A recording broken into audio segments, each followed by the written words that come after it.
இலக்கிய மையத்தின் அனைத்து ஆளுமைகளுக்கும் எனது ம். அன்பான வணக்கம். வணக்கம், வணக்கம். என்னது எல்லாரும் பேசிட்டீங்க, அப்புறம் என்ன நான் பேசுறது? இருக்கட்டும், பேசுவோம். உங்ககிட்ட தான் இருக்கு எல்லாமே. ஆமா. உடு மழையும் ஏற்பாடு இருக்குல்ல, மலை மாதிரி இருக்கீங்க, வாங்க. ஏற்பாடு திருமணம் அது அஹ், வந்து சரியில்ல, காதல் திருமணம் தான் அப்படின்னு சொல்லி சொல்றான்னா, ம், எது ஒண்ணுமே ஒரு ஏற்பாடு இல்லாம இருந்துச்சுன்னா அது விளங்காது. கேளுங்க. இப்போ இந்த நிகழ்ச்சியே, இந்த அஹ், பட்டிமன்ற நிகழ்ச்சியே ஏற்பாடு செய்யப்பட்டதுனால தான் நல்லா இருக்கு. நல்லா இருக்கு. ஆனா நான் திடீர்னு நடுவர் ஆயிருக்குன்னே, இது நல்லா திடீர்னு இல்லையா? ஓடியாந்து ந- பேசு, அது எப்படி இருக்கும்? அப்போ அஹ், ஏற்பாடுங்கிறது மிகவும் எதையுமே இவர் இந்த வடிவேல் சொல்வார்ல, பிளான் பண்ணணும். அந்த எதையும் சரியா பிளான் வராது. பண்ணி செய்யணும்னு சொல்லிட்டு போட்டு தள்ளி இல்லாங்கிறீங்க. ஆமா, பிளான் பண்ணி தான் பண்ணணும் அப்படின்னு சொல்லுவாங்க. சரி. அதாவது எல்லா எல்லாமே ஒரு வரையறைக்கு உட்பட்டால் நல்லா தான் வரும். நல்லது, அவங்க நல்லது. இன்னைக்கு காதல் கல்யாணம் பண்ணிக்கிறாங்க. ம், நாளடைவுல ஒரு சின்ன சண்டை வந்துச்சுன்னா என்ன சொல்றான்? எங்க வீட்டுல சொன்னாங்க, அவ்வளவு ம், ரொக்கம் தர்றேன்னாங்க, நகை போடுறேன்னாங்க, அதையெல்லாம் கேட்டு உன்னை வந்து கட்டினேன் பாரு அப்படின்னு சொல்லுவான். அப்ப ம், அந்த காதல் அங்கனே செத்து போச்சு. அப்போ ம், ஏற்பாடு திருமணத்துல மட்டும் என்ன இருக்கு அப்படின்னு குற்றம் ம். குறைகள் எல்லா இடத்துலயும் தான் இருக்கும். எல்லாத்தையுமே நம்ம அட்ஜஸ்ட் பண்ண, ஆனா காதல் திருமணத்தை நிறைய அட்ஜஸ்ட் பண்ணணும். அந்த அந்த அட்ஜஸ்ட்மெண்ட் இல்லாததுனாலதான் கோர்ட் வாசல்ல போய் நிக்கிறாங்க. நீதி ஏற்பாடு திருமணத்தை விட காதல் திருமணங்கள் அதிகமாக விவாகரத்து கோரி ம். நீதிமன்ற வாசல்ல நிக்கிறாங்க. அப்படி ஒரு இதுதான் டேட்டா வச்சிருக்கீங்களா? அப்படி ஒரு டேட்டா இருக்கா?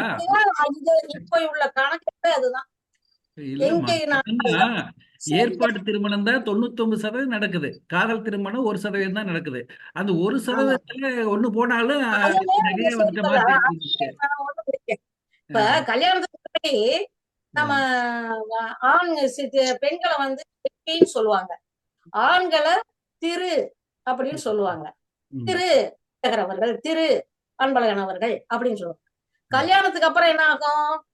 திருமதி. செல்வி, செல்விங்கிறது திருமதி.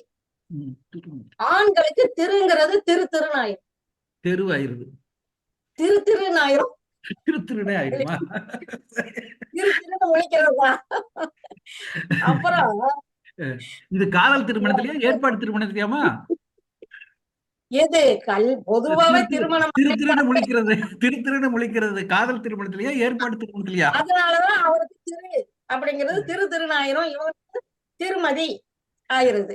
ஆமா. சரி. அதாவது கல்யாணத்துக்கு முன்னாடி, கல்யாணத்துக்கு முன்னாடி அந்த காதலியோ மனைவியா வரப்போறவளோ பேச மாட்டாளான்னு இருக்கும்.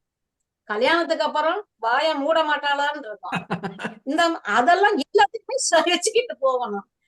அது எதிர் இப்ப காதல் ஏன் கொஞ்சம் தோல்வியை தழுவுதுன்னா, எதிர்பார்ப்பு அதிகம். ம். இவ வர்றவள்கிட்ட இருந்து இவன் நிறைய எதிர்பார்க்கறது. அவங்கள ம். முதல் ஒரு வாரம் கழிச்ச உடனே ம்.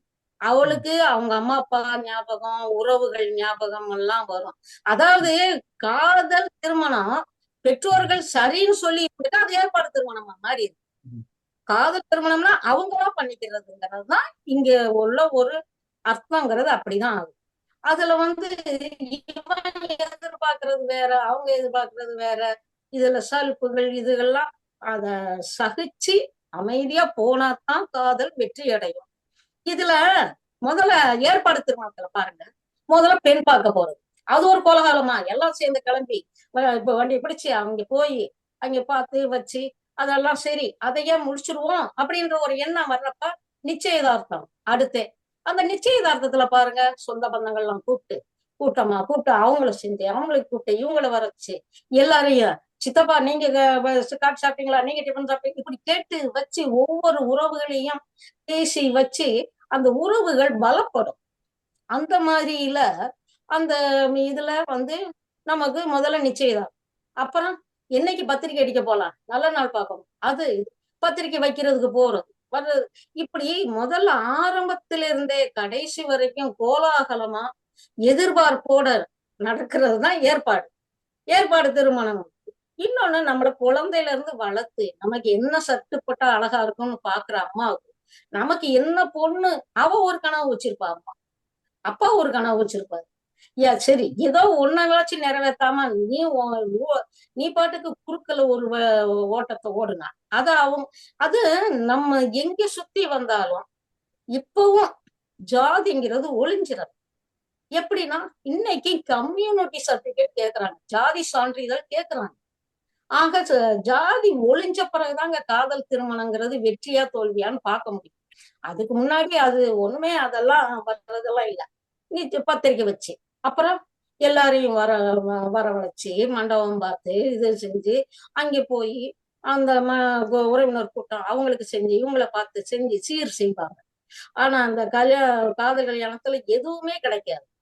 கல்யாணத்துல ஏற்பாடு செஞ்ச கல்யாணத்துல வீதியில ஊர்வலம் தைரியமா அதிகாரப்பூர்வமா வருவாங்க.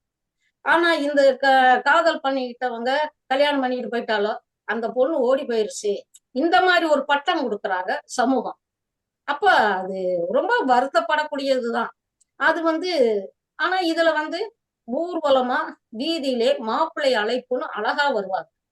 கல்யாணம் ஆன பொண்ணு மாப்பிள்ளையும் ஊர்வலமா வருவாங்க. எல்லாருமே அதே மாதிரி எல்லாரையும் பார்த்து அவங்களுக்கு இந்த மாதிரி இருக்கிறப்போ உறவுகள் கொஞ்சம் கசப்பா இருந்தாலும் கூட ஒரு கல்யாணத்துல வந்துட்டா சிரிச்சு எல்லாம் ஒண்ணாகி இதுல ஒற்றுமைங்கிறது கொஞ்சம் வளரக்கூடிய ஒரு இது இருக்கு. அதோட அந்த கல்யாணத்துல ஒவ்வொரு ஒரு எதிர்பார்ப்பு காதல் கல்யாணத்துல பேசி பழகிடுவோம் எல்லாம் இவ்வளவுதானா அப்படி இருந்த ஒரு சலிப்பு இருக்கும். ஆனா ஏற்பாடு திருமணத்துல அவங்க இனிமேதான் எதிர்பார்க்கிறாங்க. அந்த அந்த குணம் எப்படியோ இந்த குணம் எல்லாத்தையும் எதிர்பார்த்து அப்புறம் வீட்லயும் ஒவ்வொரு வீட்லயும் மாப்பிள்ளை அழைப்பு, மறு வீடு, ஒவ்வொன்னா எல்லா உறவினர்கள் வீட்லயும் நம்மளை அழைப்பாங்க. ஆனா காதல் திருமணத்துல அவங்களா தனியா இருந்து நொந்து போகும். இவங்க எல்லாத்துலயும் அழைப்பாங்க. எங்க போகணும் இடங்கள் வர்ற இடங்கள் எல்லாமே நம்மள சீராட்டுவாங்க, பாராட்டுவாங்க. அதோட நல்ல ஒரு வாழ்க்கையும் நல்ல மனைவியே புரிஞ்சுக்கிறோம். இனிமேதான் ஏற்கனவே தெரிஞ்சிட்டா இவளை பத்தி இவ்வளவுதானே அப்படின்னு இருக்கும். ஆனா இனிமே நான் தான் பார்க்க போறோம் அப்படிங்கிறப்ப அந்த இதுல ஒரு எதிர்பார்ப்புல ஒரு ஒரு எதிர்பார்ப்புங்கிறது ஒண்ணு இருக்கும். அப்புறம் ஒரு கன்சீவ் ஆயிட்டாங்கன்னு வச்சுப்போம், அவங்களுக்கு மருந்து மாத்திரை பாக்குறது என்ன, மருந்து கொடுக்கறது என்ன, வளைகாப்பு செய்யறது என்ன. அப்ப அந்த உறவு கூட்டங்கள் ஒண்ணு சேர்ந்து சந்தனம் குங்குமம் வச்சு அந்த வளையல் அடுக்கி இதெல்லாம் அதுல மிஸ்ஸிங் நிறைய அதுல அவங்க இழந்து போயிடுறாங்க. அப்புறம் குழந்தை பிறந்தா அதை பாக்குறது, அது குழந்தைக்கு சீர் செய்யறது, அதுக்கு பேர் சூட்டுறது, தொட்டில போடுறது, அப்புறம் மொட்டை எடுத்து காது குத்துறப்ப தாய் மாமன் மடியில உட்கார வைக்கணும். இந்த மாதிரியான உறவுகள்லாம் நல்லா ஒரு இது வருது. இப்ப இந்த நம்ம ஏற்பாடு திருமணத்துல கல்யாணம் பண்ணி இருக்கிறவங்களுக்கு ஏதோ ஒரு தொழில் கொஞ்சம் ஏதோ ஒண்ணுனால இந்த வீட்லயோ அந்த வீட்லயோ உதவுவாங்க. இதை வச்சு எப்படி சரி பண்ணி சரி பண்ணுங்க. ஆனா நான் எங்க பேச்சை கேட்காம நீங்க கல்யாணம் பண்ணிக்கிட்டீங்க, நாங்க என்ன பண்ண முடியும், இப்படிதான் கேட்பாங்க. காதல் திருமணத்துல அவங்க பெற்றோர்களோட கனவெல்லாம் இந்த அம்மா நினைச்சிட்டு இருக்கோம் நம்ம அண்ணன் மகளை கல்யாணம் பண்ணிக்கலாம், இவர் நினைச்சிட்டு இருப்பாரு நம்ம தங்கச்சி மகளை நம்ம பையனுக்கு பார்க்கலாம். ரெண்டு பேரையும் போட்டு உடைச்சிட்டு உங்க பாட்டுக்கு போறது. அப்ப பெற்றோர்களோட கனவும் கைகூடாம போயிருது.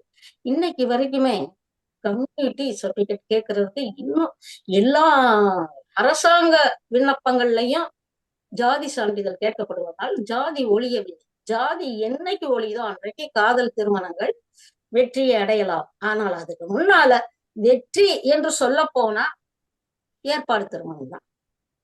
அதுவும் ஒரு பொண்ணு பிறந்துருச்சுன்னா அந்த பொண்ணுக்கு குடிசல் கட்டுறது, அந்த பொண்ணுக்கு சடங்கு பண்றது, இதெல்லாம் தாய் மாமா. அந்த மாதிரியா நாளை பின்ன எங்க பொண்ணை கொடுத்துக்கலாம். இந்த காதல் கல்யாணத்துல இருக்கிற பிள்ளைங்களை எந்த ஜாதியில சேர்க்கறதுங்கிறதே முதல்ல பெரிய தொந்தரவு. அதனால அப்ப முதல்ல ஆரம்பத்துல இனிக்கும் நுனிக்கரும்பு, கசக்கும் அடிக்கரும்பு தான் இனிக்கும். அது பெற்றோரோட வார்த்தைகள். அடிக்கரும்பு, நுனிக்கரும்புங்கிறது காதல் என்று சொல்லி எனது கருத்துக்கு இந்த தளத்திலே நான் பதிவிட எனக்கு நல்வாய்ப்பு வழங்கிய நல்லுள்ளங்களுக்கு நன்றி பாராட்டி வணக்கம். நன்றி நன்றி லட்சுமி, நன்றி வணக்கம். பாயிண்டா அடிக்கிட்டீங்க, பரவாயில்ல. என்ன காதல் திருமணத்துல நான் என்ன அந்த ஊர்ல இருந்து வந்து கேட்டாங்க, இந்த ஊர்ல இருந்து வந்து கேட்டாங்க. அவர்களெல்லாம் கல்யாணம் பண்ணியிருந்தா என் வாழ்க்கை எங்கேயோ போயிருக்கு. கடைசியில காதலிச்சு உன்னை கல்யாணம் பண்ணிட்டுனேடா அப்படின்னு மனைவி கேட்கிற மாதிரியும், புருஷனை எனக்கு அவ்வளவு பவுனு கொடுக்க வந்தாங்க, இவ்வளவு சொத்து கொடுக்க வந்தாங்க, அதெல்லாம் விட்டுட்டு உங்ககிட்ட வந்து விழுந்துட்டுனேடி அப்படின்னு இவனும் கத்த அழுகுறாங்க. இது ஐயா காதல் திருமணம். இப்படி ஒருத்தர் ஒருத்தர் வாழ்க்கைய வாய்ப்புகளை வீணாக்கி விட்டோமே, வாய்ப்புகளை இழந்து விட்டோமே என்று வருத்தப்பட்டு கொண்டிருக்கக்கூடியதாயா காதல் திருமணம் அப்படிங்கிறது சொல்லியிருக்காங்க. அப்படி ஒரு கருத்தை வச்சிருக்காங்க. அப்புறம் கல்யாணத்துக்கு முன்னாடி செல்வியா இருக்கிறீங்க, அப்புறமா திருமதி ஆயிடுறாங்க. அவங்களுக்கு மதின்னு சொன்னா அறிவும் கூடிருது, மதிப்பும் கூடிருதுயா. அந்த திருமணம் எங்க கிடக்குது? காதல் திருமணத்துல வருமா?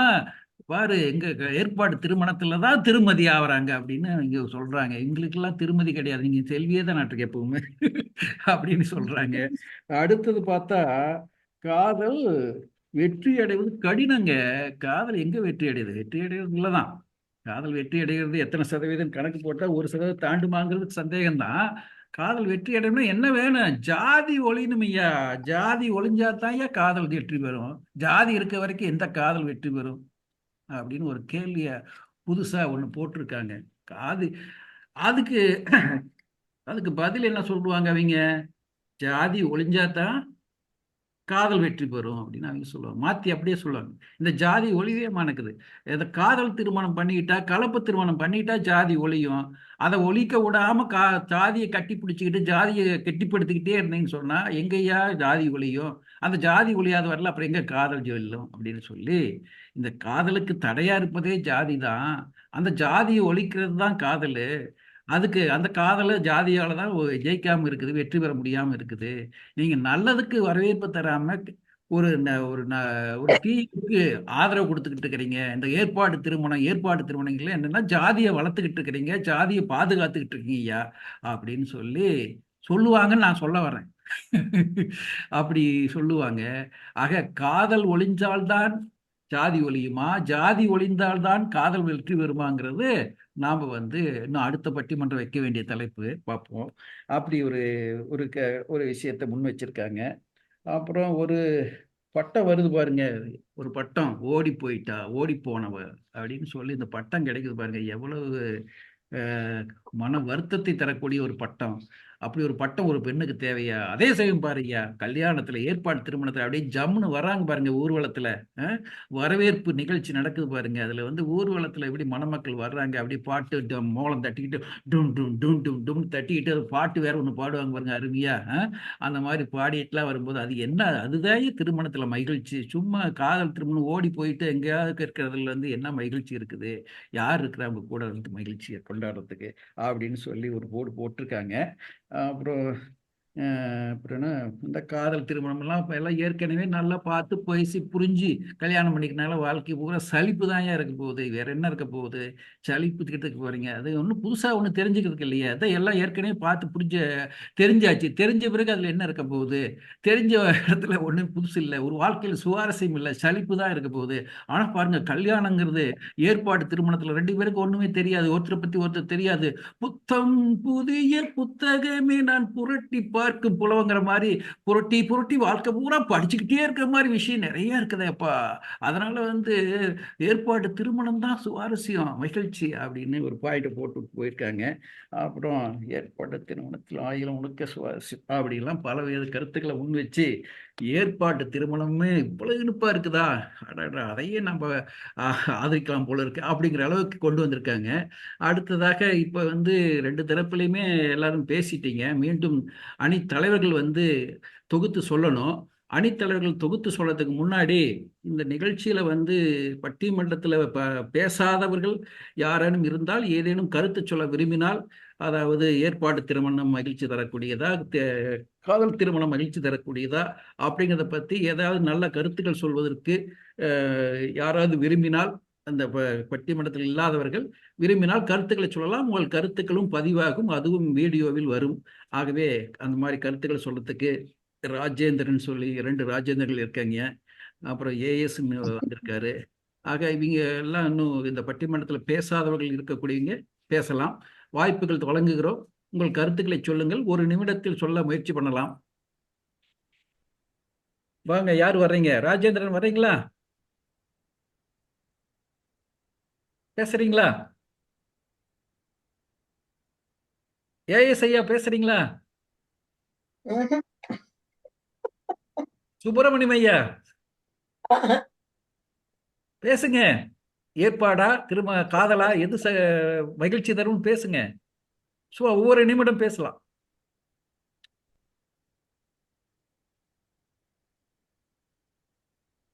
ஒன்றும் பேச வர மாட்டேங்களே. சரி. இன்னொன்னு என்ன? சரி. ஓ, ஷெலின் தானோ? சரி. சரி, யாரும் பேசுவதற்கு முன் வரல. சரி, மேற்கொண்டு ஆ, தலைவர் வைத்தாரா? அவர் பேசலாமே. வாங்க, பேசுங்க. நடந்ததெல்லாம் கேள்விப்பட்டேன். கேள்விதான் பட்டீங்களா? நேர்ல கேட்கலையா? சரி. கேட்டுக்கிட்டே இருந்தேன். ரெண்டு சரி. தரப்புலயும் வந்து ஆ, என்னைய பொறுத்த பேசுங்க. வரைக்கும் இதுல வந்து எந்த ஆ, பக்கம் ஏதாவது ஒரு பக்கம் பேசுங்கன்னு சொல்றீங்க, அப்படித்தானே? ஒரு பக்கமும் பேசலாம், இரு பக்கமும் பேசலாம். அப்படி சொல்லுங்க. அதுதான் சரியா இருக்கு. ஏன்னு உங்களுக்கெல்லாம் கேட்டா வரையறை கிடையாது. நீங்க இந்த இந்த அணிகளை தான் பேசணும்லாம் ஒன்றும் வரையறை கிடையாது. உங்களுக்கு தோன்றக்கூடிய அது இல்ல, அது கருத்து இல்ல, சொல்லலாம். அது ம். இல்ல. அதாவது ம். மிகுந்த மகிழ்ச்சியை தருவது வந்து ஏற்பாடா அல்லது காதலா அப்படின்ற இடத்துல கேட்டிருக்கீங்க. ஆ. ஆஹ் எல்லா எல்லா தரப்புலயும் வந்து திருமணம் வந்து நடந்துகிட்டு தான் இருக்கு. ஒரு பக்கம் காதல் கல்யாணம் ஒரு பக்கம் ஓடிட்டு இருக்காங்க. ஒரு ம். பக்கம் இந்த பக்கம் வந்து ஏற்பாட்டு திருமணம் நடந்து ஓடிட்டு இருக்கு. அப்புறம் ம். ரெண்டு பேருமே சேர்ந்து ரெண்டு பேரும் குடும்ப நல கோர்ட்ல வந்து நிக்கிறாங்க. ம். இப்படி போய்கிட்டே இருக்கு. மொத்தம் வந்து இதுல என்ன விஷயம்னு கேட்டா, மெயினா வந்து இன்னைக்கு காதலர் தினம் அப்படின்றத கொண்டாடுறோம். ம். காதலர் தினம்ன்றது வந்து மேற்கத்திய கலாச்சாரம் அவங்க கொண்டாடின ஒரு விழாவாக இருந்தாலும், இன்னைக்கு நம்ம தமிழ்நாட்டை பொறுத்த வரைக்கும் தம்பதியர்களே வந்து அந்த தினத்தை கொண்டாடுகின்ற ஒரு நல்ல ஒரு பண்பாட்டு நிகழ்ச்சியாக மாறி, அதுதான் நமக்கு வந்து சிறப்பு. ஏன்னா அவங்க எப்படி வேணாலும் கொண்டு வந்து கொடுக்கட்டும் நம்ம கிட்ட, நம்ம நம்ம சைஸுக்கு வச்சுக்கிருவோம் அப்படின்ற இடத்துல நம்ம உருவம் மாற்றி வச்சுக்கிட்டோம். அந்த ஒரு ஒரு ம். ம். கலாச்சாரம், அந்த பண்பாடு அதை நம்ம கிட்ட இருக்குது. அது கைமீறி போகல. ம். அந்த கைமீறி போகாத அளவுக்கு அந்த இந்த நிகழ்வை வந்து நம்ம இந்த விழாவை இந்த இந்த தினத்தை வந்து கொண்டாடுறோம். அந்த வகையில ம். பரவாயில்லை. ம். இதுல வந்து எது அதிக மகிழ்ச்சியை தருது அப்படின்னா, ரெண்டு பக்கம் இந்த பக்கம் வந்து அந்த ஏற்பாட்டு திருமணத்தை சேர்ந்து அந்த பக்கம் சொல்லும்போது அவங்க இதெல்லாம் சொல்லி வராங்க. எல்லாம் அவங்க சொந்த பந்தங்கள்லாம் இருக்காங்க. ம். ரெண்டு பக்கம் பேசி முடிப்பாங்க. நாளைக்கு ஏதாவது ஒரு பிரச்சனைன்னா வந்து நின்று வண்டி ஏற்றி விடுவாங்க அப்படின்றதெல்லாம் அப்படி சொல்றாங்க. காதல் திருமணத்தை பொறுத்த வரைக்கும் யாருமே இல்லை. ம். ரெண்டு பேரும் வந்து ஒரு அந்நியப்பட்டு இருக்காங்க. சொந்த பந்தங்கள் வந்து வெறுத்துடுறாங்க. ம். அப்படின்ற சூழ்நிலையில இந்த பக்கம் ஏற்பாட்டு திருமணத்தை சொன்னாலும், காதல் திருமணத்துல இதுல காதல் திருமணம் தான் வந்து ஒரு அன்பா அந்யோன்யமா இருப்பாங்க அப்படின்னு சொல்லி அவங்க ஒரு தரப்புல நல்லா சொல்லிட்டே வராங்க. ம். என்னை பொறுத்த வரைக்கும் மிகுந்த மகிழ்ச்சி, குறைஞ்ச மகிழ்ச்சி, எதுவோ எந்த மகிழ்ச்சியாக இருந்தாலும் சரி, ம். ஒரு கணவன் மனைவி அப்படின்ற அவங்களுடைய மகிழ்ச்சியை தீர்மானிக்கிறது அவங்களுடைய ரெண்டு மனசும் தான். ம். அவங்களுடைய இல்லற வாழ்க்கையினுடைய வெற்றிகரமான வாழ்க்கை நடைமுறை தான் அந்த இடத்துல வந்து நிக்கும். அதனால ரெண்டு தரப்புலையுமே வந்து ம். இன்னைக்கு காதல் பக்கமாக இருக்கட்டும், ஒரு ஏற்பாட்டு பக்கமாக இருக்கட்டும், இரண்டு பக்கத்திலுமே வந்து காதல் இருக்க வேண்டும். இந்த காதல் அங்கங்க உட்கார்ந்து இருந்தா தான் இந்த இது வந்து மிகுந்த மகிழ்ச்சியை தரும். மற்றபடி அது யாரு கூடுதல் யாரு குறைவு அப்படின்றது அந்த டேட்டா கலெக்ஷன் நமக்கு தேவையில்லை. ம். மகிழ்ச்சியை தருமா அப்படின்னு கேட்டா ரெண்டு ம். பக்கம் காதல் இருக்கணும். பொறுமை, நிதானம், சகிப்புத்தன்மை, ஒருத்தருக்கு ஒருத்தர் விட்டு கொடுத்து போறது ம். அப்படிங்கிறது ரெண்டு தரப்புலையுமே இருந்தா தான் ம். இந்த காதல் அப்படிங்கிற ஒரு ஒரு ஒரு ஒரு அற்புதமான ஒரு ஒரு ஒரு பொருள், கண்ணுக்கு தெரியாத ஒரு ஒரு பொருள் வந்து அந்த அந்த இது வந்து அவங்க இதயங்கள்ல ரெண்டு பக்கமும் இருக்கணும். இருந்தா தான் அது ம். வந்து நிலைக்கும். இல்லைன்னு சொன்னா நேரா நம்ம ஐயா கிட்ட தான் போய் கோர்ட்ல போய் நிக்கணும். வேற வழி இல்லை. இது இல்லைன்னா இல்ல. அதாவது கோர்ட்ல கூட கேட்டாங்களா, ஏமா அவங்க ரெண்டு பேருக்குள்ள விவாகரத்து கேட்டு வந்துட்டீங்களே, நீங்க உங்க ரெண்டு பேர்ல யாரு யாரு பிரியறதாக யாரு பிரியறோம்னு சொல்றாங்க ம். அப்படின்னு சொன்னதுக்கு, இல்லைங்க நாங்க ரெண்டு பேருமே பிரியலைங்க, எங்களை விட்டு காதல் பிரிஞ்சிருச்சு ம். அப்படின்னு அந்த பொண்ணு சொன்னதாக ஒரு சின்ன ஒரு இது படிச்சேன் அது. இந்த மாதிரி ரெண்டு பக்கமும் அன்பு, அதாவது காதல்ன்றது அன்பு, அவ்வளவுதான். நேசம், பாசம், எத்தனையோ பேர்களை சொன்னாலும் அந்த உள்ளன்பு இருந்தால்தான் அந்த ஏற்பாட்டு திருமணமாக இருக்கட்டும், காதல் திருமணமாக இருக்கட்டும், அப்படி இருந்தால்தான் அந்த குடும்ப உறுப்பினும் அது விளங்கும். இல்லைண்டா அது அப்படி அவ்வளவுதான் அல்லோல கல்லோலப்படும். இதுதான் உண்மை. அப்படின்றத என்னுடைய கருத்தாக நான் இந்த இடத்துல பதிவு செய்து கொள்கிறேன். நன்றி, வணக்கம். நன்றி நன்றி நன்றி வணக்கம். நன்றி. எல்லாரும் பேசின பிறகே உங்களை பேச விட்டுருக்கலாம், நடுவராகவே பேச விட்டுருக்கலாம்னு நினைக்கிறேன். அநேகமா தீர்ப்பை நெருங்கிட்டீங்க. வர சொல்லுங்க. இல்லைங்க, இங்க அங்க வரீங்களா? நான் இங்க வரீங்களான்னு நினைச்சுக்கிட்டேன். சரி, நல்லது நல்லது. ஒரு நல்ல உரையை தந்தாரு. ரெண்டு பேர்த்துக்குமே ஆதரவா சொல்லிட்டாரு. சரி, பார்ப்போம். நாம் இன்னொரு கட்டம் இருக்குது இல்லையா? சரி, இரண்டு தரப்பினுடைய தொகுப்புரை வந்திருக்கிறோம். இப்போ முதல்ல முடிச்ச அணி ஆரம்பிக்கிறோம். முடிச்ச அணிங்கும் போது ஏற்பாட்டு அணி முடிச்சிருக்காங்க. ஆக ஏற்பாட்டு அணியினர் தன்னுடைய கருத்துக்களை தொகுத்து வழங்கலாம். வாருங்கள் தனலட்சுமி அவர்களே, வாருங்கள். மீண்டும் வாய்ப்பிற்கு நன்றி ஐயா. ஜெயாமா சொன்னாங்க, கேள்விகள்லாம் வச்சிருக்காங்க, எதிரணிகள் பதில் சொல்லணும் அப்படின்னு சொல்லிட்டு. ஒரே பாயிண்ட்லயே அவங்களுடைய எல்லா கேள்விகளுக்குமே பதில் சொல்லலாம். காதல் திருமணத்துல ஜாதி ஒளிஞ்சிருது, அங்க ஜாதியே நிக்கல அப்படின்னு சொல்றாங்க. அவங்க 2 பேர் கல்யாணம் பண்ணிக்கும் போது மட்டும்தான் அங்க ஜாதி மறையுது. ஆனா அவங்களோட எதிர்கால குழந்தைகளுக்கு அதுவே ஒரு பெரிய கேள்விக்குறியா அங்க நிக்குது. அவங்க எந்த ஜாதியில திருமணம் பண்ணிக்க போறாங்க, அந்த குழந்தைய எந்த ஜாதியில எடுத்து கொடுப்பாங்க, இல்ல எந்த ஜாதிக்காரங்க கல்யாணம் பண்ணிக்குவாங்க. அப்பா வீட்டு சைட்ல பண்ணிக்குவாங்களா அந்த ஜாதிக்காரங்க, இல்ல அம்மா வீட்டுல இருக்கிற ஜாதியில கல்யாணம் பண்ணிக்குவாங்களா, இல்ல ரெண்டையுமே விட்டுட்டு இவங்களா ஏதாவது மறுபடியும் அப்பா அம்மா மாதிரியே காதல் பண்ணி கல்யாணம் பண்ணிக்குவாங்களா? இப்படி ஒரு பெரிய நடைமுறை சிக்கல் இருக்கு. அதுக்கு முன்னாடி இதெல்லாம் காதல் பண்ணிக்கிட்டு பெத்தவங்கள மனசுல நினைச்சுக்கிட்டு, உறவுகளை எல்லாம் மனசுல நினைச்சுக்கிட்டு இன்னை வரைக்கும் நம்மளை ஏத்துக்கவே இல்லை, எங்களை கொண்டாடவே இல்லை, இப்படி விட்டுட்டு இருக்கிறாங்கன்னு பெண்கள் அதிகமா மனநிலையோட, மன வருத்தத்தோட, கவலையோட நம்ம அப்பா அம்மா இன்னும் எங்களை ஏத்துக்கல, ஆண்களும் இருக்காங்க அந்த மாதிரி வருத்தப்படுறவங்க. அப்படின்னு வாழ்க்கை தான் நிறைய போயிட்டு இருக்கு, பெத்தவங்க ஏத்துக்கவே இல்லை அப்படின்னு. ஆனா அந்த வாழ்க்கையில அவங்க சந்திக்கிறது அத்தனையும் மனசுக்குள்ள காதல் இருந்தாலும் உள்ளுக்குள்ள வலியோடையே தான் வாழ்ந்துகிட்டு இருக்காங்க. அப்பா அம்மா இல்ல, சொந்த பந்தம் இல்ல, முதல்ல அப்பா அம்மா ஏத்துக்கல, அங்க நிக்கிறவங்களே பெற்றோர்கள் தான் முதல்ல அவங்க மனசுல. சொந்தம் பந்தங்கிறது அடுத்தது. முதல் மனசுல நிக்கிறது எங்க அப்பா அம்மா இன்னும் ஏத்துக்கல, எங்களை அங்கீகாரம் பண்ணல எங்களோட காதல அப்படின்னு தான் சொல்றாங்க. 2வது, சிலர் அப்படி கல்யாணம் பண்ணிக்கிட்டு வாழ்ந்துகிட்டு இருந்தாலும் பெரும்பாலான காதல் இன்றைய சூழ்நிலையில் என்ன ஆகுனா ஆணவ கொலையில தான் முடியுது. துரத்தி தான் காதலிக்கிறவங்களை பிரிக்கிறாங்களே ஒழிய அங்க காதலிக்கிறதே தவறு அப்படிங்கிறத உணர்த்தி பிரிக்கிறாங்க. இன்னொரு பக்கம் ஜாதியை வச்சுதான் அந்த ஆணவ கொலையும் நடக்குது. இந்த ஜாதியில பிறந்துட்டு இந்த ஜாதியில போய் கல்யாணம் பண்ணவே கூடாது அப்படிங்கிற ஒரு சாரார் ஒரு காதல் கல்யாணத்துக்கு எதிர்பார்ந்தாலும், இன்னொரு சாரார் காதல் கல்யாணமே கூடாது, நான் பெத்தவங்க பார்த்து செய்யறதான் பண்ணணும் அப்படிங்கிற மாதிரி கல்யாணங்க ஏற்பாடுகள்லாம் இன்னைக்கு போயிட்டு இருக்கு. ஆனால் இத்தனையும் தாண்டி பாதுகாப்பா இருக்கிறது பெற்றோர்கள் ஏற்பாடு பண்ணி செய்யற கல்யாணத்துலதான் இருக்குது. பின்னாடி இந்த குழந்தைகளோட வாழ்க்கை ஜாதி ஒளிஞ்சிருச்சுன்னு சொன்னாங்க, ரைட்டு.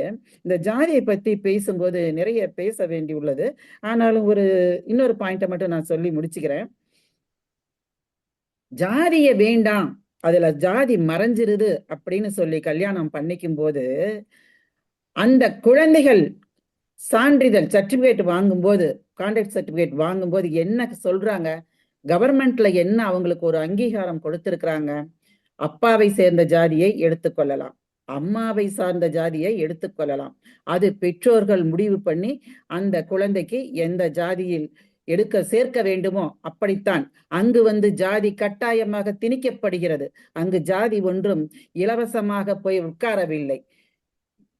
எந்த ஜாதியை, அப்பொழுது கணவன் ஜாதி உயர்ந்ததாக இருந்தால் கணவனுடைய ஜாதியைத்தான் குழந்தைகளுக்கு பதிவு செய்கிறார்கள். இல்லை, மனைவியுடைய ஜாதி உயர்ந்ததாக இருந்தால் மனைவியின் ஜாதியைத்தான் பதிவு செய்கிறார்கள். வேலைக்கு மட்டுமே எந்த ஜாதிக்கு வேலை வாய்ப்பு இருக்கிறதோ அதை பயன்படுத்திக் கொள்கிறார்கள். மொத்தத்தில் எங்கும் ஜாதி தான் வென்று கொண்டிருக்கிறது. இதில் ஜாதி எங்குமே மறையவே இல்லை. முதன்மையாக நிற்பதே ஜாதி சான்றிதழ் தான். எல்லா இடத்திலும் கேட்கப்படுகிறது. காதல் திருமணத்தில் இன்னும் அது அதிகமாக பாதிக்கப்படுகிறது. காதல் என்று சொல்வது காதலிச்சுட்டு ஓடி போய் கல்யாணம் பண்ணிக்கிறாங்க, இல்ல விருப்பப்பட்டு கல்யாணம் பண்ணிக்கிறாங்க. எப்படி கல்யாணம் பண்ணிக்கிட்டாலும் அவங்களுக்கு அங்க ஆதரவு கொடுக்கறதுக்குங்கிறத யாருமே இல்லாம போயிடுறாங்க. எனக்கு தெரிஞ்சு ஒரு நண்பர், இது ஒரு நண்பர் தான், ஒண்ணுதான், ஆனா இது மாதிரி பல நிகழ்வுகள் தான் உலகத்துல இன்னைக்கு காதலர் வாழ்க்கையில நடந்துகிட்டு இருக்கு. ஒரு பொண்ணு அவங்க வீட்டுல இருந்து காதல் கல்யாணம் பண்ணிக்கிச்சு, குழந்தை பிறந்துருச்சு. ஆனா அவங்கள பாக்குறதுக்கு அங்க யாருமே இல்லை. அப்பாவுக்கு போக பிடிக்கல. அம்மா வீட்டுல புருஷங்கிட்ட சண்டைய போட்டுக்கிட்டு என்னதான் இருந்தாலும் பெத்த பிள்ளைய விட்டுறக்கூடாது அப்படின்னு சொல்லிட்டு போய் கூட இருந்து பார்த்துட்டு வந்தாங்க. அனுப்பவும் முடியாம, போக வேண்டான்னு சொல்லவும் முடியாம அந்த கணவர் அங்கு முடிவெடுத்து மனைவி அனுப்பிச்சு வச்சாரு. என்னதான் இருந்தாலும் தான் ஆடுனாலும் தன் தசை ஆடும் என்று சொல்லும் பழமொழிக்கேற்ப அந்த கணவர் அங்கு பேசாமல் இருந்தார். எதையும் உறுதியாக அறுதியிட்டு போகவே கூடாது, இல்ல போ என்று சொல்லாமல் அந்த தாய் தன் குழந்தை தனியாக தவிக்க கூடாது, தனியாக தவிக்கிறாளே என்று கணவனின் ஒரு அவருடைய அனுமதியையும் மீறி சண்டையிட்டு கொண்டு போய் அந்த குழந்தைய காப்பாத்தி கூட இருந்து பார்த்துட்டு வந்தாங்க. இது மாதிரி நிறைய உலகத்துல தவிச்சுக்கிட்டு இருக்காங்க, பார்த்துக்கிட்டு இருக்காங்க. இன்னொன்னு, எங்க சொந்தத்திலேயே நடந்ததுதான். காதல் திருமணம் செஞ்சுக்கிட்டாங்க. ஆனா குழந்தை பிறக்கும் போது 2 சைட்லயுமே யாருமே இல்லாததுனால ரொம்ப கஷ்டப்பட்டாங்க, தவிச்சாங்க. எங்க சைட்ல இருந்துதான் ஒரு சொந்தக்காரங்க 2 பிள்ளைங்க போய் கூட இருந்து ஒரு 4 நாள் இருந்து பார்த்துட்டு டிசார்ஜ் எல்லாம் பண்ணி வீட்டுல விட்டுட்டு அப்புறம் வந்தாங்க. அவங்க கொஞ்சம் ஏதோ ஆள்களை வச்சு பார்த்துக்கிட்டு பொழைச்சிக்கிட்டு இருக்காங்க. இதுல காதல் திருமணம் சந்தோஷமா இருக்கிறது எங்க? காதல் இருக்கு, காதல் இருக்கு, காதல் இருக்கிறதுனால ஒருத்தரை புரிஞ்சுக்கிறோம், நேசிச்சுக்கிறோம், சந்தோஷமா வாழறாங்க. அதுக்காக ஏற்பாட்டு திருமணத்தில் இருக்கிறதோ இல்ல பெற்றவர்களுக்கோ காதல் இல்லாமல் இல்லை. அனைவருக்கும் காதல் உணர்வுகள் உண்டு. பூலோகத்தில் பிறந்த அனைத்து உயிர்களுக்கும் காதல் உறவுகள் இருப்பதால் தான் ஒவ்வொரு இனங்களும் இனப்பெருக்கங்கள் ஆகின்றன. அந்த காதல் உணர்வு அனைத்து உயிர்களிடத்திலும் இருக்கிறது. பெற்றோர்களுக்கும் இருந்ததால் தான், சங்க காலத்திலும் அது இருந்ததால் தான் காதல்கள் இன்றும் தோன்றிக் கொண்டிருக்கின்றன. காதல் உணர்வு, காதல் இல்லாத ஒரு மனிதன் எப்படி திருமணம் செய்து கொண்டு வாழ்க்கையை நடத்துவார்கள்? அது ஆணாகட்டும் பெண்ணாகட்டும், அவர்கள் இருவரும் இணைந்து பெற்றவர்கள் ஏற்பாடு செய்து அவர்களும் காதலை வெளிப்படுத்தி, சண்டை சச்சரவுகள் இருந்தாலும் நம் கணவர், நம் மனைவி, நம் குடும்பம், நம் குழந்தை என்று பெற்றவர்கள் அங்கு நிற்கிறார்கள். சமூகத்தில் எந்த நிலைப்பாடு இன்று ஓடிக்கொண்டிருக்கிறது? காதல் திருமணங்களை எடுத்துக்கொண்டா, காதலர்களை எடுத்துக்கொண்டா ஓடிக்கொண்டிருக்கிறது? நிச்சயமாக இல்லவே இல்லை. பெற்றவர்கள், பெரியவர்கள், குடும்பம் என்பது பெரியவர்களாக இருக்கும் வீட்டில்தான் அந்த ஒரு கௌரவம், மதிப்பு, மரியாதை, பேர், புகழ், பழங்காலம் தொட்டு நடந்து வரும் நடைமுறைகள், வழிமுறைகள் இவைகள் எல்லாம் இருந்து கொண்டிருக்கிறது. நம்ம லட்சுமி அம்மா சொன்ன மாதிரி, என்னுடைய அணியில பேசின லட்சுமி அம்மா சொன்ன மாதிரி, ஒரு கல்யாணம் நடக்குது அப்படின்னா நம்ம ஆரம்பத்துல இருந்து என்ன பேசுறோம்? பொண்ணு பார்க்க வரணும், மாப்பிள்ளை பார்க்க போகணும் அப்படின்னு முதல்ல பார்க்குறோம். சொந்த பந்தம்லாம் சேர்ந்து ஒரு ஜாதகம் பார்க்க போறோம். அங்கே போய் எல்லாம் பார்த்து முடிச்சுட்டு பிடிச்சதுன்னா கொஞ்சம் சொந்த பந்தத்துக்கு சொல்லி மாப்பிள்ளை வீடு பார்க்க போறோம், பொண்ணு வீடு பார்க்க போறோம், நிச்சயம் பண்ண போறோம், அதுக்கு துணிமணி எடுத்துக்கிட்டு போறோம். கல்யாணம் நடக்குது, 2 நாள் கல்யாணம் நடக்குது, 3 நாள் கல்யாணம் கூட நடக்குது. அது முடிஞ்சு ஒரு வாரத்துக்கு மாப்பிள்ளை வீட்டுக்கு போறதும், பொண்ணு வீட்டுக்கு வரதும், பந்தக்கடா விருந்து நடக்கிறதும், இப்படி இதெல்லாம் சந்தோஷம்னு நான் சொல்ல வரல. இப்படிப்பட்ட உறவுகள் வழியாக வழிமுறையாக வந்து கொண்டிருப்பது பெற்றவர்கள் இருப்பதால் தான், பெற்றவர்கள் நடத்தும் திருமணத்தினால் தான்.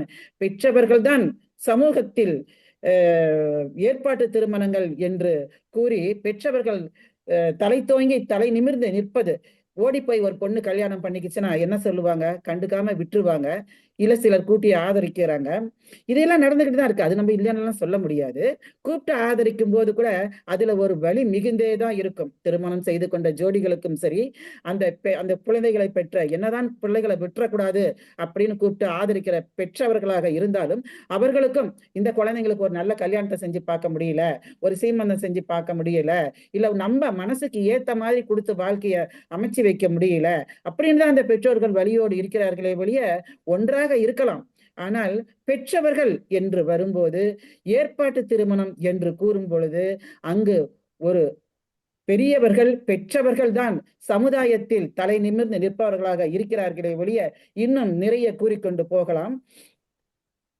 பெற்றவர்கள் என்பதுதான் குடும்பத்திற்கும் சமுதாயத்தில் மனித சமுதாயத்தில் தலை நிமிர்ந்து நிற்பதே பெற்றவர்கள் என்ற சமூக அங்கீகாரம் மட்டுமே தான். இதில் ஏற்பாட்டு திருமணம் தான் சிறந்தது, வலிமை மிகுந்தது, சந்தோஷம் தரக்கூடியது, தாங்கி பிடிப்பது, உறவுகளோடு ஒற்றுமையாக இருப்பது, உறவுகள் அனைவரும் நல்ல எண்ணங்களுடன் வரவில்லையானாலும் பாசமுடன் வரவில்லையானாலும் சாங்கியத்திற்காகவாவது இல்லை அந்த உறவுக்கு அழைச்சிட்டாங்க, எங்க அண்ணன் குடும்பம் கல்யாணம், எங்க மாமன் மச்சனம் கல்யாணம், எங்க பெரியப்பன் சித்தப்பன் கல்யாணம், இப்படி என்று உறவுகள் போய்கொண்டுதான் இருக்கிறார்கள். இங்குதான் அந்த திருமணங்கள் சிறந்து நிற்கிறதே ஒழிய காதல் திருமணங்களில் இப்படிப்பட்ட சிறப்புகளை நாம் பார்க்க முடிவதில்லை.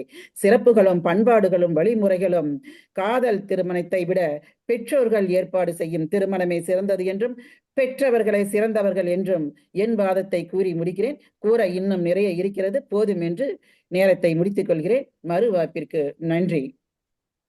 நன்றி நன்றி அம்மா, நன்றி.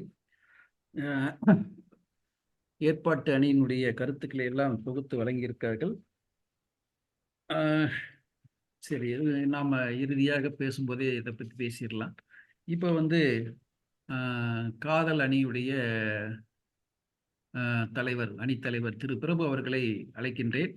ஐயா வாங்க, காதல் அணி வலு சேர்க்கும் கருத்துக்களை தொகுத்து அழியுங்கள். ஐயா, ஒரு முறை ஒரு மியூசியத்துல 2 படம் வச்சிருந்தாங்க. இந்த படத்துல பாத்தீங்கன்னா எந்த படத்துக்கு பிரைஸ் கொடுக்கலாம் அப்படின்ட்டு நடுவர்கள் தேர்ந்தெடுத்திருந்தாங்க. ஒண்ணு எது அமைதியான வாழ்க்கை, எது மகிழ்ச்சியான வாழ்க்கை, எது அமைதியும் மகிழ்ச்சியும் நிறைந்த வாழ்க்கை அப்படின்னு சொல்லி.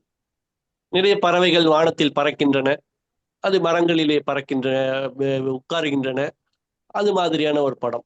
இன்னொரு படம் ஒரு பலத்த சத்தத்துடன் அருவியின் சத்தத்தில் ஒரு பறவை அமைதியாக படுத்து தூங்குகிறது மரத்திலே.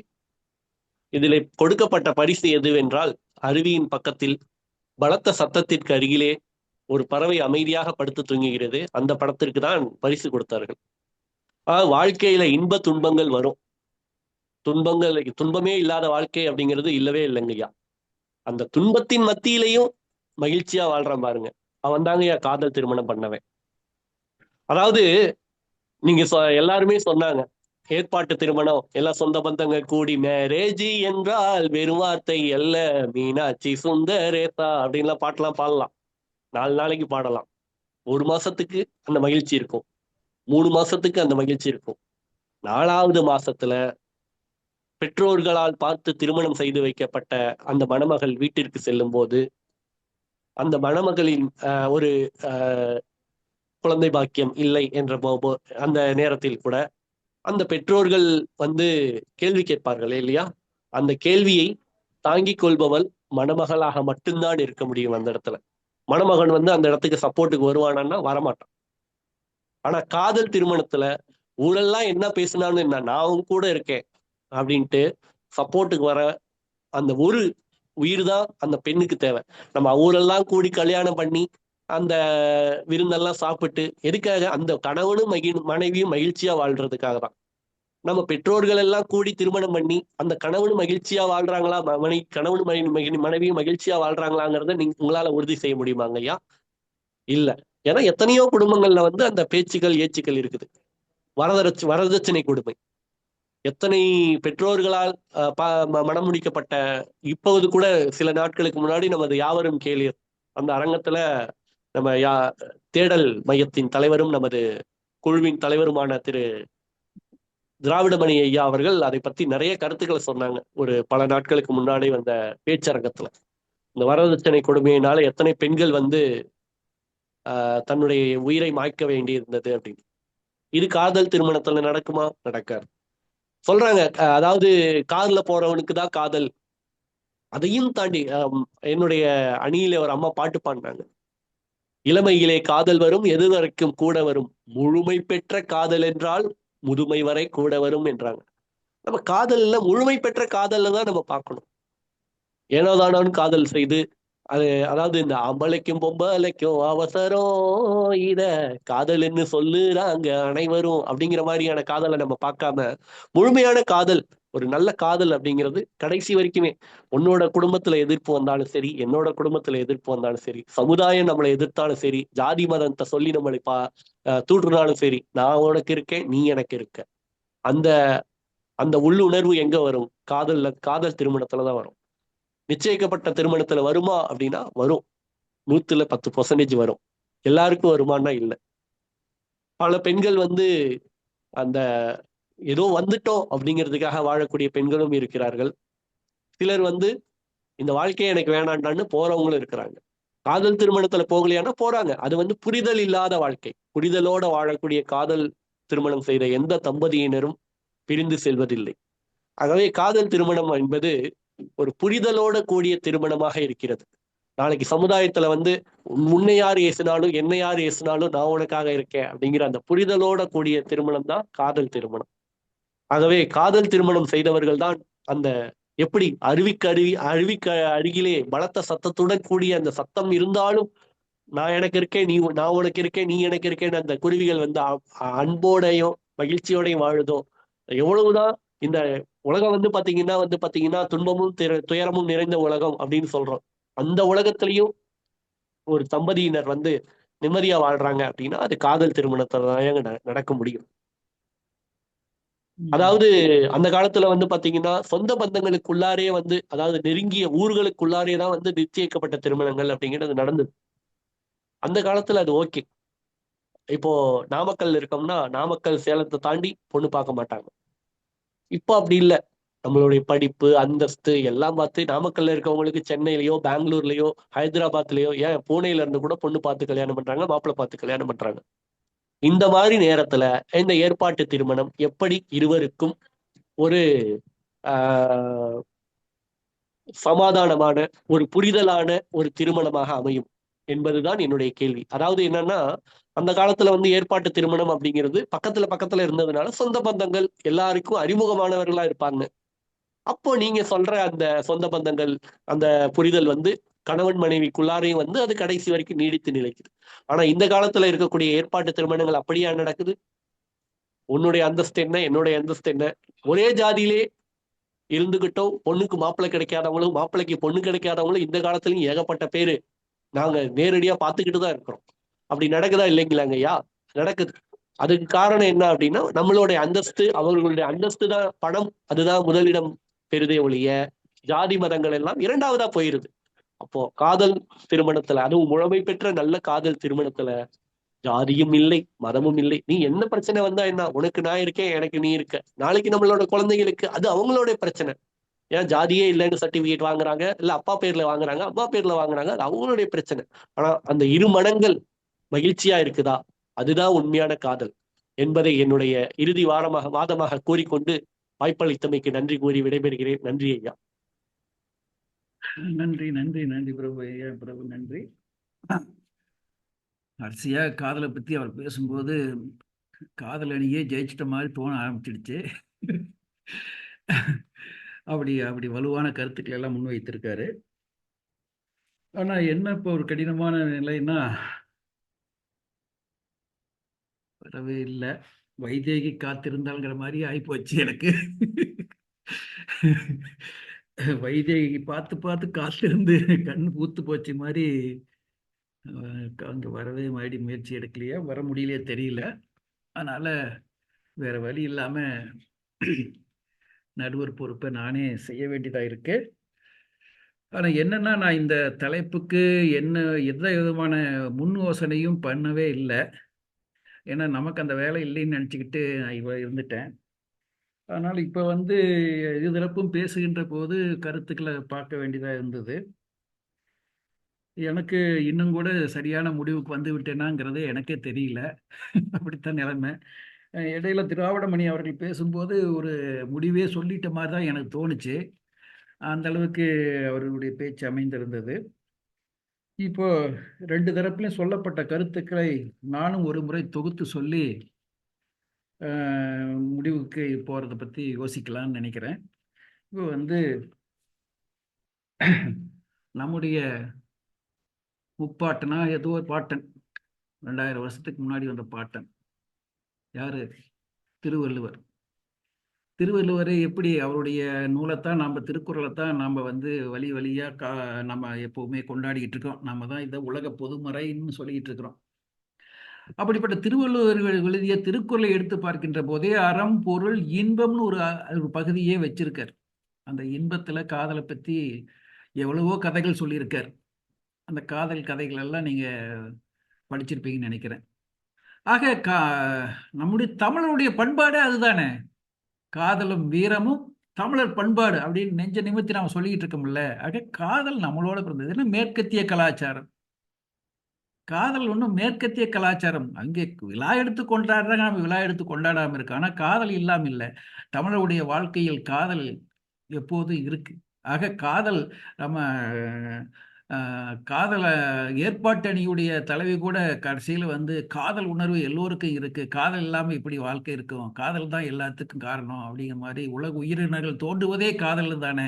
ஆக காதலை வந்து கடைசியில் ஆதரிச்சுட்டாங்க அவங்க. ஏற்பாட்டு அடியிலே வந்து காதல் அவசியம் தான் சொல்ற மாதிரி சொல்லிட்டு போயிட்டாங்க. ஆக காதல் அந்த அளவுக்கு ஒரு ஒரு அடிப்படை உணர்வு.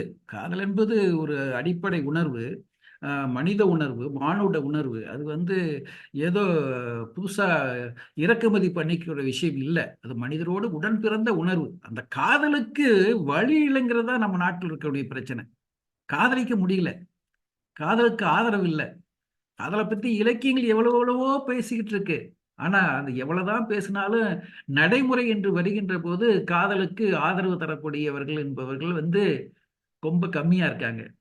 காதலிச்சா நல்லது தானே, காதலிக்கட்டும். ஒருத்தர் ஒருத்தர் புரிஞ்சு வாழ்றதுக்கான அடிப்படையா இருக்கக்கூடிய இந்த காதலிச்சா ஏன் தப்பு அப்படின்னு நினைச்சிட்டு அதை ஆதரிப்போம், அவங்கள சேர்த்து வைக்க முயற்சி பண்ணுவோம், அவங்களுக்கு எந்த விதமான தடையும் சொல்ல இருப்போம். ஜாதி பார்க்க வேண்டாம், மதம் பார்க்க வேண்டாம், பணம் பார்க்க வேண்டாம். இரண்டு மனங்கள் இணைந்து வாழ முயற்சி விரும்புகிறது என்றால் அவர்களை இணைத்து விடுவதுதான் நல்லது என்று நினைக்கக்கூடிய சமுதாயம் இல்லை.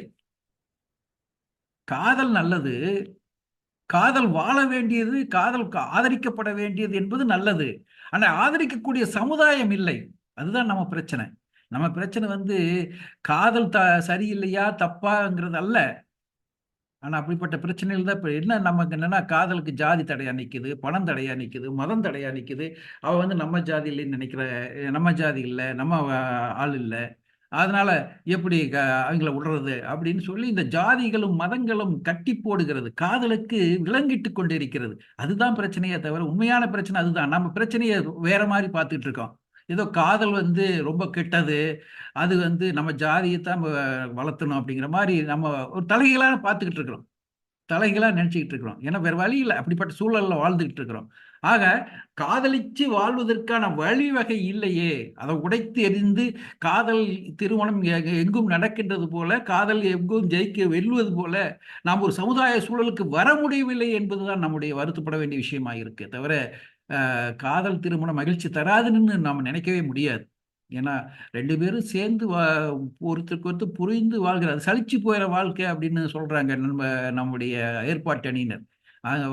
சலிச்சு போற வாழ்க்கை அப்படிங்கிறத விட அது சலிச்சு போகாது. அப்படி வாழ்க்கையை அப்படி மட்டும் ஏற்பாட்டு திருமணத்தை மட்டும் எவ்வளவு நாள் சலிக்காம இருக்கும், எத்தனை வருஷம் சலிக்காம இருக்கும்? அவங்க மட்டும் எவ்வளவு நாள் புதுசு புதுசா புதிய புத்தகத்தை படிச்சுக்கிட்டே இருக்க முடியும்? சொல்ல போனா இந்த ஆள் என்ன பண்ணுவானு தெரியல, ஏது பண்ணுவானு தெரியல, எங்க என்ன புரிஞ்சிக்கவே முடியல அந்த ஆளை. என்னைக்கு புத்தனா இருப்பா, என்னைக்கு சித்தனா இருப்பா, என்னைக்கு பெரிய அரக்கனா வருவான்னு தெரியலங்கிற மாதிரி பயந்து பயந்து வாழக்கூடிய வாழ்க்கை தானே அங்க இருக்குது. ஆக அந்த காதலிச்சு வாழ்றதுங்கிறது வந்து சலிச்சு போயிடும். கல்யாணம் பண்ணிக்கிறீங்க தான் தினம் தினம் நல்லா சுவாரஸ்யமா வாழ்வாங்கிறதெல்லாம் ஒண்ணும் இல்லை. அப்படி அப்படிப்பட்ட கருத்து எப்படி இருக்குன்னு எனக்கு தெரியல. எத்தனை பேர் அப்படி வாழ்கிறார்கள் என்று எனக்கு தெரியவில்லை. சரி, இதுக்கு முன்னாடி அப்புறம் எல்லாம் நிறைய சொல்ல வேண்டியது இருக்கு. யாயும் யாயும் யாராகியரோ எந்தையும் நுந்தையும் எம்முறை கேடி செம்புல பெயல் நீர் போல அன்புடைய நெஞ்சம் தான் கலந்ததுவே அப்படின்னு சொல்லி அந்த காலத்து புறநானூற்று பாடத்திலே காதல்னால எப்படி மனசு செம்புல பெயல் நீர் போல நீரும் மண்ணும் ஒன்று சேர்ந்து ஒரு நிறமாகுது பாருயா, அது மாதிரி வாழ்வுதானையா வாழ்க்கை, அதுதான்யா காதல்னு சொல்லி சொல்லக்கூடிய பாடல்கள் எல்லாம் நமக்கு இருக்கு. மகாகவி பாரதி எவ்வளவோ பாடி இருக்காரு. ஆதலினால் காதல் செய்வீர், காதல் தான் தலைமை இன்பம் அடித்தார். இன்பத்திலேயே தலைமை இன்பம் அதுதான். வேற என்ன பேச வேண்டியிருக்கு? ஆக அந்த அளவுக்கு வந்து பாரதியாரும் சொல்லி இருக்கிறார். ஆக இப்படி இலக்கியங்களாம் நமக்கு காதலுக்கு ஆதரவு தெரிவிக்கக்கூடிய நிலையில வந்து இருக்கு. ஏற்பாடு திருமணத்துல வந்து உறவு செய்ய ஏற்பாடு திருமண மகிழ்ச்சி வெற்றி என்னது எழுதி வச்சிருக்கிறேன், எனக்கு குறிப்பிடுத்தல் தெரியும். அப்புறம் இந்த வரதட்சணை கொடுமைலாம் வருது இல்ல, இதெல்லாம் ஏற்பாடு திருமணத்துல தான் ஏன் வரதட்சணை கொடுமை வருது அப்படிங்கிறதையும் சொல்லியிருக்காங்க. அப்புறம் வந்து அவர் வந்து முழுமை பெற்ற காதல் என்றால் முதுமை வரும் அதுதான் காதல். முதுமை சும்மா பாதியில கண்டதும் காதல்னு வந்து அப்புறம் அவசர காதலா இருக்கக்கூடிய காதலை பத்திலாம் நாங்க பேசலையா? நாங்க பேசுற காதல் உண்மை காதல், உண்மை காதல். அது தெய்வீகமானது அப்படின்னு சொல்றாங்க இல்லையா, அந்த தெய்வீக காதலை பத்தி நாங்க பேசிக்கிறேன். சும்மா நீங்க அவசர காதல், ஆர்ப்பாட்ட காதலை எல்லாம் பேசிட்டு அப்புறம் ஆசிட் வீசுற காதலை எல்லாம் பேசிக்கிட்டு இருக்காதீங்க. அது எங்க கட்சி இல்லை, அது எவங்க கட்சியோ தெரியாது. அது உங்க கட்சி. சொல்ல போனா ஆசிட் வீசுறது, ஆணவ கடுகளை செய்யறதெல்லாம் உங்க கட்சி, ஏற்பாட்டாளர்கள் கட்சி. அந்த கட்சி எங்க கட்சி இல்லைன்னு சொல்லிட்டு அவர் வந்து உண்மை காதல் கட்சி எங்க கட்சின்னு சொல்லிட்டு போயிட்டாரு. ஆக உண்மை காதல் கட்சியில் இருக்கக்கூடிய அவங்க வந்து காதலுக்கு தடையா இருக்கக்கூடிய விஷயங்களை எல்லாம் சொல்றாங்க. ஆக எங்க காதல் முதுமை வரும் வரக்கூடிய காதலையா, சலிச்சு போகாது அப்படின்னு சொல்லிட்டு போயிருக்காங்க. அப்புறம் கடமைக்கு வாழ்றது வாழ்க்கை தான் ஏற்பாட்டு காதல். இதுதான் ஐயா உண்மையான காதல்ங்கிறது. காதல் திருமணம் தான், கடமைக்கு வாழ்ற திருமணம் அல்ல. சரி, இப்படி ஜாதி இல்லை மதம் இல்லை, காதலுக்கு ஜாதி இல்லை மதம் இல்லை அப்படிங்கிற கருத்து எல்லாம் இந்த அணியில் வந்திருக்கு. அதே சமயத்தில் என்னையா இதுலையும் ஜாதி தானே பார்க்குறாங்க, ஜாதி தானே கடைசியில் ரெண்டு பேரும் வேறு வேறு ஜாதியிலேருந்து கல்யாணம் பண்ணிட்டு அவங்க பிள்ளைங்களுக்கு யாரையா எந்த ஜாதியிலையா கல்யாணம் பண்ணுறது, எங்கே போய் பொண்ணு பார்க்கறது, எங்கே போய் மாப்பிள்ளை பார்க்கறது, இந்த பிரச்சனைக்கெல்லாம் என்ன தீர்வு இருக்குது அப்படின்னு சொல்லி ஒரு போட்டாங்க நம்ம தனலட்சுமி அம்மா. இந்த பிரச்சனையெல்லாம் நீங்கள் யோசிக்க வேண்டாமா, காதல் காதல்னு சொல்கிறீங்களே, நாளைக்கு வரக்கூடிய குழந்தைகளுக்கு வர பிரச்சனையை பார்க்க வேண்டாமா அப்படின்லாம் அவங்க சொன்னாங்க. இதுல என்ன பிரச்சனை இருக்குதுன்னு என்ன சொல்லி சொல்றீங்க நீங்க அப்படி சொல்லும்போது இதுல பிரச்சனைன்னு ஒண்ணு பார்க்க வேண்டிய அவசியமே இல்லை. இங்க வந்து மதம் பார்க்காம ஜாதி பார்க்காம திருமணம் பண்ணிக்கிறாங்கன்னா குழந்தைகளும் மதம் பார்க்காம ஜாதி பார்க்காம வாழலாம். ஜாதி கேட்கறதுங்கிறது எதுக்காக வருது? அவங்க இருக்கக்கூடிய சில சமுதாயங்கள் ரொம்ப நீண்ட காலமாக வந்து ஒரு அழுத்தப்பட்ட சமுதாயமாக, ஒடுக்கப்பட்ட சமுதாயமாக இருக்கிறவங்களை மேலே கொண்டு வருவதற்காக, எல்லோரும் போல சமமாக கொண்டு வருவதற்கு போக சில சலுகைகள் வழங்குவதற்காக வந்திருப்பது. அது ஒரு இடைக்கால ஏற்பாடு தான் இந்த ஜாதி கேட்டு இடஒதுக்கீடு பண்றதுங்கிறது. இடஒதுக்கீடுங்கிறது இடைக்கால ஏற்பாடு, அது என்னைக்கு நிரந்தர ஏற்பாடு அல்ல. அது வந்து ஒரு பின்னடைந்த சமுதாயங்களை ஒரு குறிப்பிட்ட அளவுக்கு மேலே கொண்டு வருவதற்கானது. ஆக அது ஒரு இடைக்கால ஏற்பாடு. இந்த ரெண்டு பேர் காதல் திருமணம் பண்ணிக்கிறாங்க, அவங்களுக்கு அதன் அடிப்படையில் சலுகைகள் வேண்டும் என்றால் அவங்க பயன்படுத்துகிறதுல தப்பு ஒன்றும் இல்லை. ஏன்னா அவங்கள வாழ்க்கையில லிப்ட் ஆகணும். காதல் திருமணம் பண்ணிக்கிட்டு இருக்கிறீங்க, ஒருவேளை கஷ்டமான சூழ்நிலையில் இருந்தால் அவங்க வந்து அவர்களுடைய ஜாதிகளுக்கு கிடைக்கக்கூடிய சலுகைகளை பயன்படுத்துவதற்காக பயன்படுத்த தப்புன்னு இல்லை. அது அரசாங்கம் செய்யக்கூடிய ஒரு ஏற்பாடு, ஒரு சலுகை, அது ஒரு இடஒதுக்கீடுங்கிற மாதிரியான ஏற்பாடு வருது. அதுக்கும் காதலுக்கும் கல்யாணத்துக்கும் போட்டு நம்ம வந்து முடிச்சு போட்டு குழம்ப வேண்டிய அவசியம் இல்லை. அது வேற. அவங்க சில பேர் ஜாதி இல்லைன்னு சர்டிஃபிகேட் வாங்குறாங்க, மதம் இல்லைன்னு சர்டிஃபிகேட் வாங்கிக்கிறாங்க. மதம் இல்லைன்னு சர்டிஃபிகேட் வாங்க வேண்டியதில்லை, மதம் எந்த மதத்துக்கு வேணாலும் மாறி போகலாம், அது நம்பிக்கை சார்ந்த விஷயம். ஆக மதத்தை பற்றி அது பிரச்சனையா வர்றதில்லை. ஜாதி கேட்கறதுன்னா ஜாதி அடிப்படையில் இடஒதுக்கீடு என்ற ஒரு விஷயம் இருக்கிறதுனால அதை வந்து அவங்களுக்கு தேவைன்னா பயன்படுத்த வேண்டிய உரிமை இருக்கிறது, அதுக்காக அவங்க கேட்கறாங்க. ஆக அதுல எல்லாம் போட்டு குழப்பிக்க வேண்டிய. ஒரு பையன் இருக்கானா ஒரு பொண்ணு இருக்கானா, அவங்க யாரையா காதலிக்கிறாங்களா, ஜாதி கேட்காதீங்க, மதத்தை கேட்காதீங்க, போய் பொண்ணு என் பையன் உங்க பொண்ணை காதலிக்கிறான், கல்யாணம் பண்ணி கொடுங்க அப்படின்னு கேட்கணும். அந்த மாதிரி சமுதாயம் வரணும். இதுல வந்து உஞ்சாதி எஞ்சாதி எல்லாம் பார்த்துக்கிட்டு இல்லாம காதல் செய்தார்கள் என்றால் உண்மையா காதலிக்கிறாங்களா, உண்மையா நல்லா புரிஞ்சுக்கிட்டு காதலிக்கிறாங்களா, சும்மா அவசரத்துக்கு ஏதாவது இன்ஃபேக்சுவேஷன்ல காதலிக்கிறாங்களா அப்படிங்கிறத மட்டும் நாம உறுதிப்படுத்திக்கிட்டு காதல் செய்றீங்களே கன்வின்ஸ் பண்ணி அது சொன்னாங்க இல்லையா, நாங்கள் காதல் பண்ணி ஏற்பாடு செஞ்சு கல்யாணம் பண்ணிக்கலாம் அப்படின்னு. அந்த மாதிரி காதலிச்சு ஏற்பாடு பண்ணி கல்யாணம் பண்ணிக்கலாம். அந்த ஏற்பாடு பண்றது ஏற்பாடு பண்ணிட்டோம். பெற்றோர்கள் எல்லாம் காதலுக்கு வர வேண்டாம், காதல் திருமணத்தை ஆதரிக்க வேண்டாம், வர வேண்டாம்னு சொல்ல. அந்த பெற்றோர்கள் மனநிலை மாறணும். இந்த காதலுக்கு தடை போடக்கூடிய எண்ணம் மாறணும். பெற்றோர்கள் தடை போடக்கூடியதா இருக்கக்கூடிய சமுதாய சூழல் மாறணும் அப்படிங்கிறது தான் நாம சொல்ல வேண்டிய விஷயம். ஆக இந்த காதல் காதல் உண்மையில ஜாதி பார்க்காம கல்யாணம் பண்ணிக்கிட்டே போனான்னு சொன்னா கடைசியில் எந்த ஜாதியும் யாரும் சொல்லிக்க முடியாது. எல்லா ஜாதியும் கலந்து போயிடும். எல்லா ஜாதியும் கலந்து போயிட்டா ஜாதி ஒரு குறிப்பிட்ட ஜாதி பேசக்கூடிய நிலை வராது. அப்படிங்கிறது தான் இந்த காதல் திருமணத்தால் ஜாதிகள் ஒளியும்னு சொல்லக்கூடிய நம்முடைய அம்பேத்கர் போன்றவர்கள்லாம் சொல்லியிருக்காங்க. அதன் அடிப்படையில் தான் அந்த காதல் திருமணம் பண்றதுக்கு ஊக்குவிச்சாங்க. மகாத்மா காந்தியடிகளும் நிறைய அப்படி கல்யாணம் பண்ணி வைத்திருக்காரு. ஆக காதலினால் ஜாதி மத பாகுபாடுகள் இதெல்லாம் ஒளிங்கிறது ஒரு ஒரு உயர்ந்த எண்ணத்தில் சொல்லப்பட்ட ஒன்று விஷயம்தான். ஆக ஜாதி இது வளருதுன்னு சொல்ல முடியாது. ஆக அந்த வகையில பார்க்க வேண்டியதா இருக்கு. ஆக உண்மையான காதல், காதல் திருமணம் மகிழ்ச்சி தரும், மகிழ்ச்சி தரும் நடந்தால். காதல் திருமணம் மகிழ்ச்சி தரும், மிகவும் மகிழ்ச்சி தரும் அது நடந்தால். ஆனா நடக்கிறதா? எத்தனை பேர் காதல் திருமணம் பண்ணிக்கிட்டீங்க? நம்ம கிட்ட இங்க இருக்கக்கூடியவங்களாம் சொல்லுங்க பார்க்கலாம், எத்தனை சதவீதம் வருதுன்னு பார்க்கலாம். ஜெயா வேதஸ்தலம் காதல் திருமணமா? ஆமா, காணுமே, போயிட்டீங்களா? சரி, கணக்கு போட்டா ஒன்றும் கணக்கு பெருசா போடணுங்கிறதுல அநேகமா நான் சொல்ற மாதிரி அடிக்கடி சொல்ற மாதிரி ஒரு 100 பேர்கள் இருந்தா ஒருத்தர் காதல் திருமணம் பண்ணியிருப்பாங்க, வெற்றி அடைஞ்சிருப்பாங்க. அது காதல் திருமணம் வெற்றி அடைஞ்ச பிறகும் அவங்க போராடக்கூடிய வாழ்க்கை தான். காதல் திருமணம் செய்து கொண்டவர்கள் ஒரு ஏற்பாட்டு திருமணம் செய்து கொண்டவர்களைப் போல ஒரு ஒரு மதிக்கப்படக்கூடியவங்களா இல்லாம கஷ்டப்பட்டு வாழக்கூடியவங்களா தான் இருப்பாங்க. கஷ்டப்பட்டு தான் வாழ்க்கையில் சமுதாயத்தை எதிர்கொண்டு போராடி வாழ வேண்டியவர்கள். அங்கு காதலுக்கு ஜெயிக்குதல், காதலில் வெற்றி பெறுவதற்கும் போராட வேண்டியிருக்கும், சமுதாயத்தில் வெற்றி பெறுவதற்கும் போராட வேண்டியிருக்கும். ஒரு கடினமானதான். அவங்க மகிழ்ச்சியில் இன்பம், பிறவையா சொன்ன மாதிரி ஒரு ஒரு துன்பம் நிறைந்த சூழலிலும் மகிழ்ச்சியாக வாழ்வதுதான் ஐயா உண்மையான இன்பம்னு சொன்ன மாதிரி அதுதான் உண்மையான காதலும் கூட. ஆக அப்படிப்பட்ட காதல் இருக்குது அப்படின்னு சொல்லியிருக்காரு. ஏற்பாடு திருமணத்தணிக்கு வரும்போது பார்க்கும்போது இந்த உறவு தாங்கி பிடிக்குது அல்லவா, இந்த தாங்கி பிடிக்கக்கூடிய உறவு வேணும் அல்லவா அப்படின்னு சொல்லி அவங்க அதை பற்றி ரொம்ப அதிகமாக அழகாகவே சொல்லியிருக்காங்க. அதே போல பெற்றோர்கள்லாம் உதவுவாங்க. அவங்க பிரிஞ்சு போறதுக்கு போகாம இணைத்து வைப்பதற்கு சேர்த்து வைப்பாங்க. கேட்கலையா? உதவுவாங்கங்கிற மாதிரிலாம் சொல்லியிருக்காங்க. ஆக அந்த வகையில ஏற்பாட்டு திருமணம் தான் நமக்கு பாதுகாப்பு அப்படின்னு.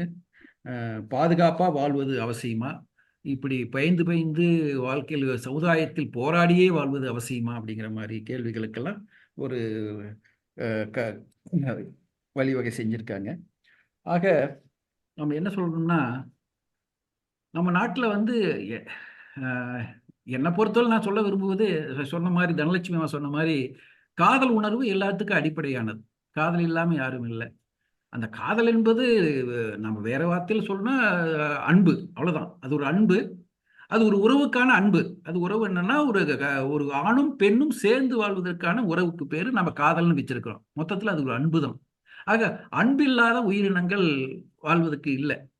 ஆக அன்பு வேணும். அந்த அன்பினால் தான் அவர்கள் சேர்ந்து வாழக்கூடிய சூழ்நிலை வரும். அந்த சூழ்நிலையில் தான் வழி வழியாக வம்சம் தலைக்கும். வம்சம் என்றால் மனித குலம் தலைக்கும். அதே போல எல்லா உயிரினங்களும் காதலினால் தான் தொடர்ந்து வந்துட்டு இருக்கு. தொடர்ந்து இனப்பெருக்கம் செய்து வளர்ந்து கொண்டிருக்கு. ஆக அது ஒரு பேசிக் இன்ஸ்டிங் உணர்வு, அடிப்படை உணர்வு. ஆக அதை இயல்பா அது மெச்சூர் ஆகி இப்போ சேர்ந்து வாழ்றதுக்கு முடியாத அளவுக்கு பல விதமான தடைகளை நாம போட்டு வச்சிருக்கிறோம். காதலை வெற்றி பெற செய்ய விடாம பண்றதுக்கு எத்தனை முடியுமோ அத்தனை வச்சிருக்க கையில் வச்சிருக்கிறோம்.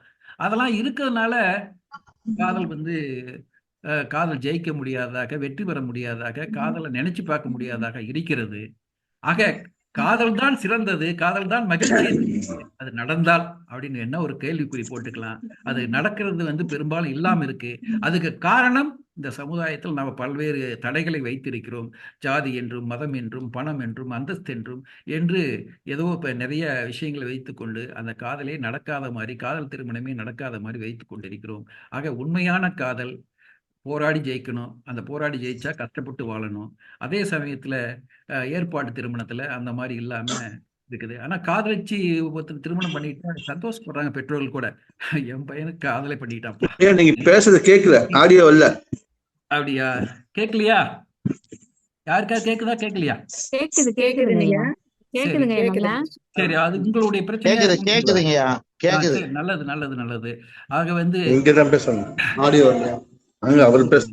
ஆக காதலிச்சிட்டு ஒரு கல்யாணம் பண்ணிட்டான்னா, பசங்க பிள்ளைங்க வெடிட்டாங்கன்னா, எனக்கு வேலையை மிச்சப்படுத்திட்டான்ப்பா, அவங்களே பண்ணிட்டாங்கப்பா, ஒரு வேலை மிச்சமாச்சியா. அந்த ஜாதகத்தை தூக்கிட்டு அலைஞ்சி அதில் செவ்வாய் தோஷம், அந்த தோஷம், இந்த தோஷம்லாம் பார்த்து அதையெல்லாம் சேர்த்து அப்படி ஒரு ஆளை பிடிச்சி அதுக்கு மேலே வந்து அவங்ககிட்ட அதை பேசி இதை பேசி பேரம் பேசி அப்படியே அப்பா ஒரு கல்யாணத்தை பண்ணி வைக்கிறதுக்குள்ள இருக்குது பாரு. கல்யாணம் பண்ணிப்பாரு, வீட்டை கட்டிப்பாரு அப்படிங்கிற மாதிரி வருத்தப்படுற அளவுக்கு இருக்குது பாருங்களா. ஏன் நீங்க பேசுறது ஆடியோ இல்லைங்கய்யா?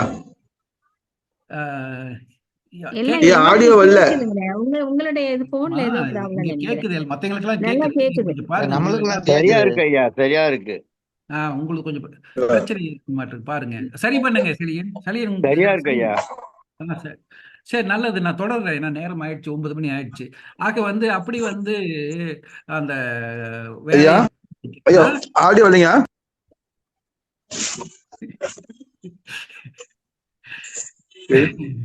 ஐயா ஆடியோ நல்லா கிளியரா கேக்குதுங்கய்யா. உங்களுடைய இதுல சரி பாருங்க.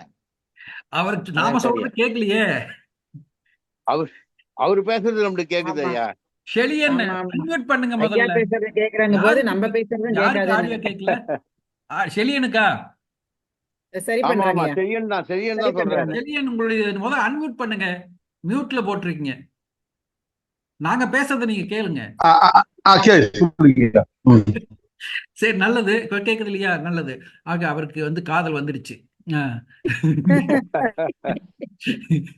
ஆக அந்த வகையில வந்து இன்னைக்கு வந்து ஏற்பாட்டு திருமணத்தை வந்து வேற வழி இல்லாம செய்ய வேண்டியதா இருக்கு. ஏன்னா இப்ப பொண்ணு பையனுக்கு கல்யாணம் பண்ணி காலத்துல கல்யாணம் பண்ண வைக்க வேண்டியது பெற்றோருடைய கடமையா இருக்கு. ஆக பெற்றோர்கள் என்ன பண்றது, பசங்க அவங்களாவே காதலிச்சு கல்யாணம் பண்ணிக்கிட்டு போகலின்னு சொன்னா அப்புறம் நாம தான் ஜாதக கட்டை தூக்கிட்டு அலையணும் அப்படின்னு சொல்லிட்டு அந்த ஏற்பாட்டு கல்யாணம் வேற வழி இல்லாம செய்ய வேண்டியதா இருக்கு. அதனாலதான் செய்யறோம். இல்லைன்னா அதை வந்து காதலிச்சிட்டாங்கன்னா சரி எங்களை எப்படி சேர்த்து வைக்கிறதுன்னு பார்த்து யோசனை பண்ணலாம். ஆனா அப்படி முடியாதனால வேணும் பெரும்பான்மையான பெற்றோர்கள் பிள்ளைகள் நல்லா வாழணும்னு நினைக்கிறாங்க. அப்படி வந்து காதலுக்கு பண்ணிக்கிட்டு பல்வேறு தடைகள், பல்வேறு கஷ்டங்கள், நஷ்டங்களை படாம நல்லா சேஃப்டியா வாழுங்கிறதுக்காகத்தான் அது வேண்டாம்ப்பா, நம்ம சமுதாயத்துக்கு ஒத்து வராது, நம்ம ஊர் உலகம்லாம் எதுக்குப்பா, அது நடத்த அதை பண்ணு, அதுக்கு பிரச்சனை வரும்ப்பா, இது பிரச்சனை பயம்தான். பெற்றோர்களுக்கு என்ன பயம், எங்க நம்ம பிள்ளைங்க பசங்க எல்லாம் வந்து சமுதாயத்தால புறக்கணிக்கப்பட்டு வாழ முடியாம கஷ்டப்படுவாங்களோங்கிற பயத்துல தான் வேண்டான்னு சொல்றாங்க. பெரும்பாலும் இந்த இருக்கக்கூடிய ஒரு சமூக கட்டுப்பாடுகள் தான், சமூக அழுத்தங்கள் தான் பெற்றோர்கள் அந்த மாதிரி யோசிக்க வைக்குது. சில பெற்றோர்களுக்கு ஜாதியை பற்றி ரொம்ப அதிகமா இருக்கும். என் ஜாதியா, அந்த ஜாதியில தான் பண்ணிக்குவேன் அப்படின்னு சொல்லி, என் பிள்ளைக்கு என் ஜாதியில பொண்ணு இல்லையா, பையன் இல்லையா, இதுக்கு அடுத்த ஜாதிக்கு நான் போகணும் அப்படின்னு சொல்லி ஜாதியை வெறி பிடிச்ச சில பேரும் இருக்காங்க. அப்படிப்பட்டவர்கள் வேணுமா ஜாதியை வந்து ரொம்ப பெருசா இழுத்து பிடிச்சிக்கிட்டு இருக்காங்க. இப்படிப்பட்டவர்களுடைய பார்த்து தான் மற்றவங்களும் பயந்துக்கிறாங்க. ஆக அந்த வகையில பயத்தினால் காதலுக்கு ஆதரவு தராமல் காதலை எதிர்க்கக்கூடியவர்கள் எவ்வளவு பேர் இருக்காங்க. அதுக்கடையில் அதனால ஏற்பாட்டு திருமணம் வேறு வழியெல்லாம் பண்ண வேண்டியது. சரி, இப்படி சூழ்நிலையில் வாழ்றோம். காதல் திருமணத்துக்கு அதிக ஆதரவு இல்லாத சூழ்நிலையில ஏற்பாட்டு திருமணம் அதையும் செய்து கொள்ளக்கூடிய சூழ்நிலையில நம்ம வாழ்ந்து கொண்டு இருக்கக்கூடிய நிலையில நாம என்ன முடிவு எடுக்கலாம்? எந்த திருமணம் மகிழ்ச்சி தரும்? மிகவும் மகிழ்ச்சி தரும். மிகவும் மகிழ்ச்சி தரும். என்னை பொறுத்தவரை நான் சொல்ல விரும்புவது மிகவும் மகிழ்ச்சி தரக்கூடிய திருமணம். ஏன்னா கூண்டுக்குள்ள இருக்கிற கிளிக்கு என்னதான் நீங்க கொடுத்தாலும் அது மகிழ்ச்சியா இருக்காது. வருத்த மனசுக்குள்ள இருக்கத்தான் செய்யும். நம்ம என்னதான் இருந்தாலும் கூண்டுக்குள்ளதான் இருக்கிறோம், நம்ம சுதந்திரமா வானல பறக்கல அப்படின்னு நினைக்கும். அதுபோல நீங்க எப்படிதான் ஏற்பாட்டு திருமணம் பண்ணி கட்டி வச்சிருந்தாலும் நான் விருப்பப்பட்டு இவனை கட்டிக்கலையா அப்படின்னு மனசுக்குள்ள நினைக்கிறதும், நான் அப்படிப்பட்டவனை பார்த்தேன், இப்படிப்பட்டவனை பார்த்தேன், இனி வந்து சேர்ந்தையே கடைசியில அப்படின்னு சொல்லி நினைக்கக்கூடிய மனசுக்குள்ள வருத்தங்கள் இருக்கத்தான் செய்யும். ஆக இது போன்ற இதெல்லாம் ஒரு சேர்த்து வைக்க ஏற்பாடு திருமணத்துக்குள்ள வந்து ஒரு வலுக்கட்டாயமா சேர்த்து வைக்கிற மாதிரி தான் இருக்கும். அதுல வந்து அதை புரிஞ்சுக்கிட்டு அதுக்குள்ளேயும் காதலை வளர்த்துக்கிட்டு நல்லபடியா வாழக்கூடியவங்க நிறைய பேர் இருக்காங்க. ஆக மனைவியை காதலி, அரவணை காதலின்னு சொல்லிட்டு குடும்பத்தை காதலிச்சு வாழ்ந்துகிட்டு இருக்கிறவங்க தான் இன்னைக்கு எல்லாம் பெரும்பாலும் இருக்காங்க. அப்படிப்பட்ட வாழ்க்கை தான் இப்போ நமக்கு முடியக்கூடிய சாத்தியமாகக்கூடிய நல்ல வாழ்க்கையா இருக்கு, மகிழ்ச்சி தரக்கூடிய வாழ்க்கையா இருக்கு. ஆக என்ன முடிவு சொல்றேன்னா, என்ன சொல்றேன்னு நீங்க எல்லாம் புரிஞ்சுக்கிட்டீங்கன்னு நினைக்கிறேன். காதல் திருமணம் வாழணும், காதல் திருமணத்துக்கு ஆதரவு சமுதாயத்தில் கிடைக்கணும். எந்த தடைகள் இருக்கக்கூடிய எல்லா தடைகளும் ஒழியணும். நான் சொன்னது மாதிரி காதல் என்பது மறுக்க முடியாத மானுட உரிமையா ஆகணும். அப்படி காதல் திருமணம் நடந்தால் அது மிகவும் மகிழ்ச்சி தரக்கூடியதாகத்தான் இருக்கும். அது காதல் திருமணம் தான் மிகவும் மகிழ்ச்சி தரக்கூடியது. ஆனால் அப்படி நடக்கிறது இல்லை. அப்படி நடக்காத நிலையில ஏற்பாட்டு திருமணம் நடந்துகிட்டு இருக்குது அதிகமா. அந்த ஏற்பாட்டு திருமணத்திலையும் காதலிங்க, காதலால காதலோடு வாழுங்கள், அன்போடு வாழுங்கள், குடும்பத்தை நேசியுங்கள். இந்த அதனால வந்து இந்த ஏற்பாடு திருமணத்திலும் மிகவும் மகிழ்ச்சி அடைவதற்கு முயற்சி செய்யுங்கள். ஆணும் பெண்ணும் சமம், அனுசரித்து வாழ்ந்தால் சுகம். அந்த சுகத்தை அடையுங்கள், அனுபவியுங்கள், மகிழ்ச்சியாக வாழுங்கள். தலைப்புகளை பற்றி பிரச்சனை இல்லை, நம்ம எப்படி வாழணுங்கிறது தான் நம்ம யோசிக்க வேண்டியது. அப்படி பார்க்கும்போது காதல் திருமணமாக இருந்தாலும் சரி, ஏற்பாடு திருமணமாக இருந்தாலும் சரி, எப்படி சேர்கிறீர்கள் என்பது முக்கியம் அல்ல, எப்படி இனி வாழப்போகிறீர்கள் என்பதுதான் முக்கியம். அப்படி சேர்ந்தவர்கள் எல்லாம் நல்ல தம்பதிகளாக, நல்ல துணையாக, நல்ல குடும்பஸ்தர்களாக வாழுங்கள், இன்பமாக வாழுங்கள், மகிழ்ச்சியாக வாழுங்கள், இன்பத்தை அடையுங்கள் அப்படின்னு சொல்லி என்னுடைய முடிவை சொல்லி விடைபெறுகிறேன். இந்த அருமையான இன்று ஒரு பட்டிமன்றத்தை இந்த காதலர் தினத்திலே நாம் நடத்துவதற்கு யோசித்திருக்கிறோம், சிந்தித்திருக்கிறோம், அது செயல்படுத்தியிருக்கிறோம். காதலர் தினத்தை கொண்டாடக்கூடாது என்று சொல்லப்படக்கூடிய நாட்டில் நாம் காதல் திருமணத்தை பற்றி பேசி காதல் தினத்தை கொண்டாடி இருக்கிறோம். ஆக அந்த வகையில் நாம் ஒரு வெற்றி அடைந்திருக்கிறோம் என்று கூறி இந்த நிகழ்ச்சிக்கு இவ்வளவு தூரம் வந்து பெரும்பான்மையாக நாம் வழக்கமாக இருக்கிறதை விட கொஞ்சம் ஆதரவு அதிகமாகவே இருந்தது. அவ்வாறு வந்து வருகை தந்து இந்த இந்த பட்டிமன்றத்தை, இந்த காதலர் தினத்தை கொண்டாட்டத்தை சிறப்பித்தமைக்கு அனைவருக்கும் நன்றி கூறி நான் என்னுடைய உரையை முடித்து நிறைவு செய்கின்றேன். நன்றி, வணக்கம். நன்றி. நன்றி ஐயா. நன்றி ஐயா. நன்றி, வணக்கம். சரவணனோ அல்லது நம்ம தலைவரோ யாரோ ஒருத்தர் முடிச்சு வைங்க. நன்றிங்கய்யா. ஐயா நன்றி. நன்றி நன்றிங்கய்யா. நன்றி நன்றிங்க. நன்றி நன்றி. ஆயிடுச்சு. இன்னொரு 5 நிமிஷத்துல முடிச்சுக்கலாம். சரவணன் தலைவர் 2 பேருமே பேசுங்க. ஏன்னா பட்டிமன்றத்துல எங்களுக்கு இடமெல்லாம் போயிடுச்சுன்னு வருத்தத்தோட இருந்தாங்க. அதனால நீங்க 2 பேருமே கருத்துக்கள் சொல்லலாம். சரவணன் இருக்கீங்களா? ஐயா வணக்கம். ஐயா வணக்கம். வணக்கம். உங்களுடைய கருத்தை முத்தாய்ப்பா வைங்க. தலைவர் அதுக்கு பிறகு வந்து அப்புறம் அவருக்கு ஒரு சிறு உரையாற்றி முடிச்சிருவாரு. மகிழ்ச்சிங்க. நன்றிங்க. இன்றைய காதல் தின சிறப்பு நிகழ்வாக பட்டிமன்றம், ஒரு அருமையான பட்டிமன்றம். ஏற்பாட்டு திருமணமா காதல் திருமணமா, இரு அணியிலும் மிகச் சிறப்பான கருத்துக்களை எடுத்து வைத்து இந்த பட்டிமன்றம் ஒரு சிறப்பான ஒரு பட்டிமன்றமாக அமைய காரணமாக இருந்த அத்தனை பேச்சாளர்களுக்கும் நம்முடைய யாவரங்கீழீர் கலை இலக்கியத்தின் மையத்தின் சார்பாக வாழ்த்துக்களையும் பாராட்டுகளையும் தெரிவித்துக் கொள்கின்றோம். ஒரு அருமையான வாதங்கள், மிகச்சிறப்பான வாதங்கள்லாம் எடுத்து வைத்தார்கள். இறுதியாக நடுவராக ஒருவரை நியமித்து அவர் இல்லாமல் நடுவரே நீதியரசரே நடுவராக இருந்து தீர்ப்பளிக்கக்கூடிய ஒரு சூழல். அருமையான ஒரு தீர்ப்பினை அளித்த நீதியரசர் ஐயா அவர்களுக்கும் அனைவருக்கும் எங்களுடைய வாழ்த்துக்களையும் பாராட்டுகளையும் தெரிவித்துக் கொள்கின்றோம். ஐயா சொன்னது போலதான் எந்த திருமணமாக இருந்தாலும் 2 மனங்களில் உண்மையான காதல் இருக்க வேண்டும். அப்பொழுதுதான் அந்த வாழ்க்கை மகிழ்ச்சியாக இருக்கும். அது காதல் திருமணமாக இருந்தாலும் ஏற்பாட்டு திருமணமாக இருந்தாலும் நம் அந்த இருவருக்குள்ள காதல் நிச்சயம் உண்மையான தூய அன்பாக இருந்தால் அது அவர்கள் சாகும் வரை அந்த மிகச்சிறப்பான வாழ்க்கையும் மகிழ்ச்சியும் தரும். அந்தஸ்து பார்த்து அல்லது மொழியை பார்த்து, மதத்தை பார்த்து, இனத்தை, இப்ப பாத்தீங்கன்னா காதல் திருமணம் நாடுகளை கடந்து கூட இன்று பயணித்து கொண்டிருக்கிறது. நாம் கூட செய்தித்தாளில் பார்க்கிறோம். ஒரு பிலிப்பைன்ஸ் நாட்டு பொண்ணு நம்முடைய தமிழ்நாட்டை சார்ந்த ஒரு ஆண் மகனை இந்த கோவில்ல கல்யாணம் பண்ணும் போது இந்த உலகமே போற்றுகிறது. அப்படி ஒரு நிலை எல்லா இடத்திலும் தேவை. எல்லோரும் அந்த மனநிலை, அந்த ஜாதி மதமற்ற அந்த மனநிலைக்கு வந்து விட்டால் நிச்சயம் அந்த காதல் வந்து பெற்றோரும் ஏற்றுக்கொண்டு சிறப்பான ஒரு திருமணமாக அமைவதில் எந்த சந்தேகமில்லை. அப்படி ஒரு சூழ்நிலை எல்லா இடத்திலும் வர வேண்டும். அப்பொழுதுதான் சமுதாயம் மிகச்சிறந்த சமுதாயமாக இருக்கும் என்ற அந்த ஆழமான கருத்தை எல்லாம் நீதிபதி அவர்கள் தன்னுடைய தீர்ப்பின் வாயிலாக வெளிப்படுத்தி இருக்கிறார். தடைகள் இருக்கிறது. தடைகள் இல்லாமல் காதலும் பெற்றோருடைய சம்மதமும் இணைந்து ஒரு குடும்ப வாழ்வை அமைத்தால் அந்த குடும்பம் நிச்சயம் மகிழ்ச்சியான குடும்பமாக இருக்கும் என்று அற்புதமான கருத்தை வழங்கினார். நிறைய பாடல்கள் எல்லாம் பாடி அசத்திட்டாங்க. பாட்டு ஒவ்வொருத்தருக்கும் நீங்க தான் பாட்டு பாடுவீங்கன்னா நான் எதிர்பாட்டு பாடுறேன்னு பாட்டு மன்றமாகவும் இருந்தது. சுவாரஸ்யமான பட்டிமன்றம், கருத்து விவாதங்களும் இருந்தது. அற்புதமான ஒரு தளம். இந்த நிகழ்வு ஒரு சிறப்பான நிகழ்வு அமைந்தது. எப்பொழுதுமே வார வாரம் நம் குறைவான நபர்களோடு இவர் வருவாரா அவர் வருவாரா என்று காத்திருந்த நிலை மாறி இன்று பெரும்பான்மையான பார்வையாளர்களும் கலந்து கொண்டு இறுதி வரை நம் களத்திலே இருக்கிறார்கள். அது ஒரு மிகப்பெரிய மகிழ்ச்சியை தெரிகிறது. சிறப்பான இந்த பட்டிமன்றத்தை ஏற்பாடு செய்து நம்முடைய வேண்டுகோளுக்கு இணங்க இந்த நிகழ்வை நடத்திய ஐயா அவர்களுக்கும் யாவரும் கேட்டீர் கலை இலக்கிய மையத்தினுடைய அனைத்து பொறுப்பாளர்களுக்கும் என் மனமார்ந்த நன்றியை தெரிவித்துக் கொள்கின்றேன். நன்றி, வணக்கம். நன்றி நன்றி நன்றி நன்றி. அடுத்து திராவிடமணி ஐயா பேசுறீங்களா? தேடல் ஐயா ஒரு முத்தாய்ப்பா ஒரு கருத்துக்களை சொல்லுங்க. கருத்து நீங்க சொல்லி முடிச்சிட்டீங்களே, ரொம்ப பிரமாதமா சொல்லி முடிச்சிட்டீங்க. நீங்க சொல்றதான் கொஞ்சம் நான் வேற கொஞ்சம் பாலிஷ் பண்ணி சொன்னேன். வேற என்ன? அப்படிதான் எல்லாருக்கும் அப்படித்தான் ஒருமித்த சிந்தனைகள் இருக்கு, அவ்வளவுதான், வேற ஒண்ணும் இல்ல. அதாவது அந்த இப்படி இருந்தா இந்த மாதிரியான ஒரு சூழ்நிலை சமூகத்துல மாற்றம் ஏற்பட்டால் அது மகிழ்ச்சி தரும். அது இல்லாத வரைக்கும் இப்படி வாழ்ந்தால் இது மகிழ்ச்சி தரும் அப்படின்னு சொல்லி நீங்க ரெண்டு பக்கத்தையும் அழகா அந்த துலாக்கோலை அந்த நிறுத்துற மாதிரி அந்த ஒரு அழகா நடுவு நிலைமையோட நீங்க சொன்னீங்க. இதுல யாருமே விவாதம் பண்றதுக்கு வழியே இல்லை. ஏன்னா யதார்த்தத்தை ரொம்ப அழகா சொல்லிட்டீங்க, நேர்த்தியா சொல்லிட்டீங்க.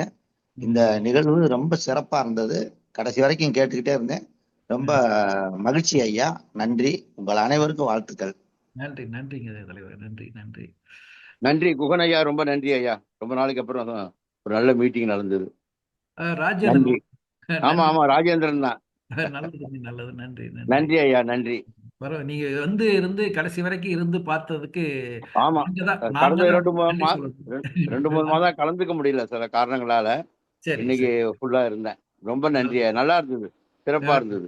மகிழ்ச்சி மகிழ்ச்சி. நன்றி நன்றி. நல்லது. அடுத்த வாரத்துல இருந்து தொடர்ந்து கலந்துக்கங்க ஐயா. நிச்சயமா நிச்சயமா. கண்டிப்பா கண்டிப்பாமா. நன்றி. யாராவது ஏதாவது சொல்லணுமா? கண்டிப்பா கலந்துக்கிறேம்மா. வேற யாராவது சுப்பிரமணிய ஐயா ஏதாவது சொல்றீங்களா? ஏஎஸ் ஐயா ஏதாவது சொல்றீங்களா? சரி சரி, வரல, முன்னுக்கு வரல. சரி, நல்லது. சரி, நம்ம நிறைவு செய்ய வேண்டிய இடத்துக்கு வந்திருக்கோம். ரொம்ப நன்றிங்க. வாங்க சுப்பிரமணியம், வாங்க வாங்க. நல்லா சிறப்பா இருந்ததுங்க. ரொம்ப நன்றிங்க. நல்லது. நாங்க தான் நன்றி சொல்றோம். ஆரம்பம் முதல் நீங்க தான் முதல் ஆளா வந்திருந்தீங்க. ஆரம்பம் வரைக்கும் இருந்திருக்கீங்க.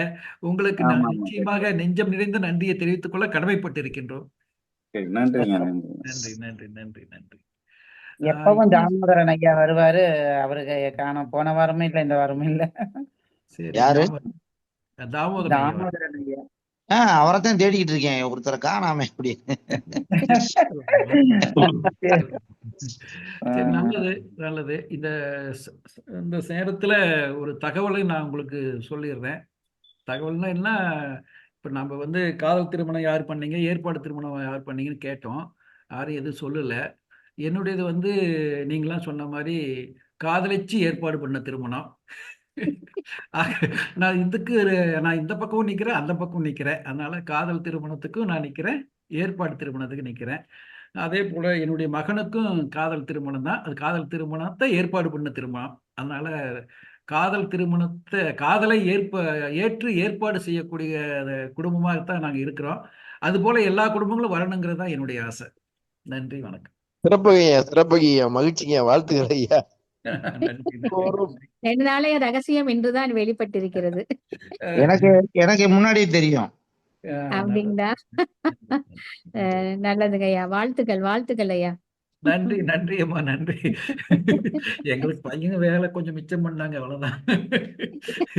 சரி, நல்லது, நிறைவு செய்வோம். நன்றி, வணக்கம். நன்றி. நன்றிங்க ஐயா. ஆ, ஏற்பாடு திருமணம் தான் என்னோடதும். முன்னையே கேட்டீங்க, அது பதில் சொல்ல முடியல. பிரபு ஐயா கூட கேட்டிருந்தாரு, அணித்தலைவர்கள்லாம் எப்படி கல்யாணம் பண்ணிக்கிட்டீங்க அப்படின்னு சொல்லிட்டு சொன்னீங்கன்னா நல்லா இருக்கும். அது வாதத்துக்கு கேட்டதுக்கெல்லாம் பதில் சொல்ல முடியாது. அப்படி இல்ல, பொதுவா வாதத்துல ஏற்பாடு திருமணம் கேட்டதுக்கெல்லாம் நம்ம ஏற்பாடு திருமணம் அது நடக்கிறதுங்கிறது பேரு, அதுக்குன்னு காதல் இல்லைன்னு சொல்லிட முடியாது. அதனால நீங்க பேசாம இருந்துட்டீங்க. காதல் அடியில பேசிட்டு அப்புறம் நான் ஏற்பாடு திருமணம் தான் செஞ்சேன்னு சொன்னா நல்லா இருக்காதுன்னு பேசாம இருந்துட்டீங்க. ஏற்பாடு திருமணம் தான் என்னுடையது. ஆனா எங்க வீட்டுல 2 காதல் கல்யாணம் நடந்தது. 2 பொண்ணுங்களும் காதலிச்சுதான் கல்யாணம் பண்ணிக்கிட்டாங்க. பெரிய பொண்ணோட காதலை ஆதரிச்சுதான் நாங்க கல்யாணம் பண்ணி வச்சோம். சின்ன பொண்ணுக்கும் அப்படிதான். பையனுக்கு ஏற்பாட்டு திருமணம் தான் நடந்தது. ஆக எல்லாத்தையும் இழுத்து பிடிச்சி ஒரு சந்தோஷ கோர்வைக்குள்ளார கொண்டு வந்து யாரையும் விட்டுறக்கூடாது. காதலிச்சாலும் சரி இல்லைனாலும் சரி ஒரு ஆதரவோடு நம்ம நிக்கணும் அப்படின்னு பெற்றோர்களா முன்னாடி நின்று அந்த நிகழ்வை ஏத்து குடும்பத்துக்குள்ளார குழந்தைங்களை நம்ம தனியா விட்டுறக்கூடாது, தவிக்க விட்டுறக்கூடாது. தோளுக்கு மேல் வளர்ந்துட்டா தோழன்னு சொல்லுவாங்க பாத்தீங்களா, அந்த மாதிரி குழந்தைகளோட உணர்வுகளையும் புரிஞ்சுக்கணும், சூழ்நிலைகளை புரிஞ்சுக்கிட்டு வாழ்க்கையை ஆதரிச்சு கொடுக்கணும், அவங்களோட வாழ்க்கைக்கு துணை நிற்கணும்னு கல்யாணத்தை பண்ணி வச்சு அவங்களுக்கு ஆதரவா தான் நாங்க இருந்துகிட்டு இருக்கோம். பையனுக்கு ஏற்பாடு திருமணம் தான் நடந்தது. நன்றி, அவ்வளவுதான். நல்லது. இன்றைய ஜூம் நிகழ்வு அருமை. பாராட்டுக்கள், வாழ்த்துக்கள், பாராட்டுக்கள். நல்லது. இதுக்கு இப்படிப்பட்ட காதல் திருமணங்கள் ஏற்பாடு திருமணங்களாக மாறி வருவது என்பது நிறைய நடக்கட்டும், தொடரட்டும். நன்றிங்கய்யா, நன்றிங்கய்யா. நிகழ்வில் கலந்து கொண்ட அனைவருக்கும் வாழ்த்துக்களை கூறிக்கொள்வோம். யாவரும் கேளு கலை இலக்கிய மையத்தின் ஜூம் நிகழ்வான இன்று காதலர் தினத்தின் சிறப்பு பற்றிமன்றமாக செயல்பட்டு மிகவும் அதிகம் எண்ணிக்கையில் பார்வையாளராகவும் கலந்து கொண்டு சிறப்பித்த இந்த நிகழ்வை சிறப்பித்து கண்ணும் கருத்துமாக இதை கவனித்து கருத்துக்களை கூறிய அனைவருக்கும் நன்றிகளை கூறிக்கொள்வோம். எப்பொழுதும் அனைவரும் இதுபோல இணைந்து கருத்துக்களையும் கூறுங்கள், நிகழ்விலும் பங்கேற்றுக் கொள்ளுங்கள் என்று கூறி கேட்டுக்கொண்டு நிறுவனர் ஐயா அவர்களுக்கும் வாதங்களை கேட்டு கருத்துக்களை கூறி முடித்த அனைவருக்கும், நிகழ்வில் கலந்து கொண்ட அனைவருக்கும் நன்றிகளையும் பாராட்டுகளையும் வாழ்த்துக்களையும் தெரிவித்துக் கொள்கிறோம். மீண்டும் அடுத்த வாரம் சந்திப்போம். அனைவருக்கும் இனிய இரவு வணக்கம். நன்றி. நன்றி அம்மா. நன்றி. நன்றி நன்றிம்மா. அனைவருக்கும் ரொம்ப நன்றி, ரொம்ப நன்றி ஐயா. நன்றி, வணக்கம். நன்றிங்க ஐயா. ஐயா நன்றி, வணக்கம். வணக்கம். வணக்கம். மீண்டும் சந்திப்போம். நன்றி. நன்றி. நன்றி.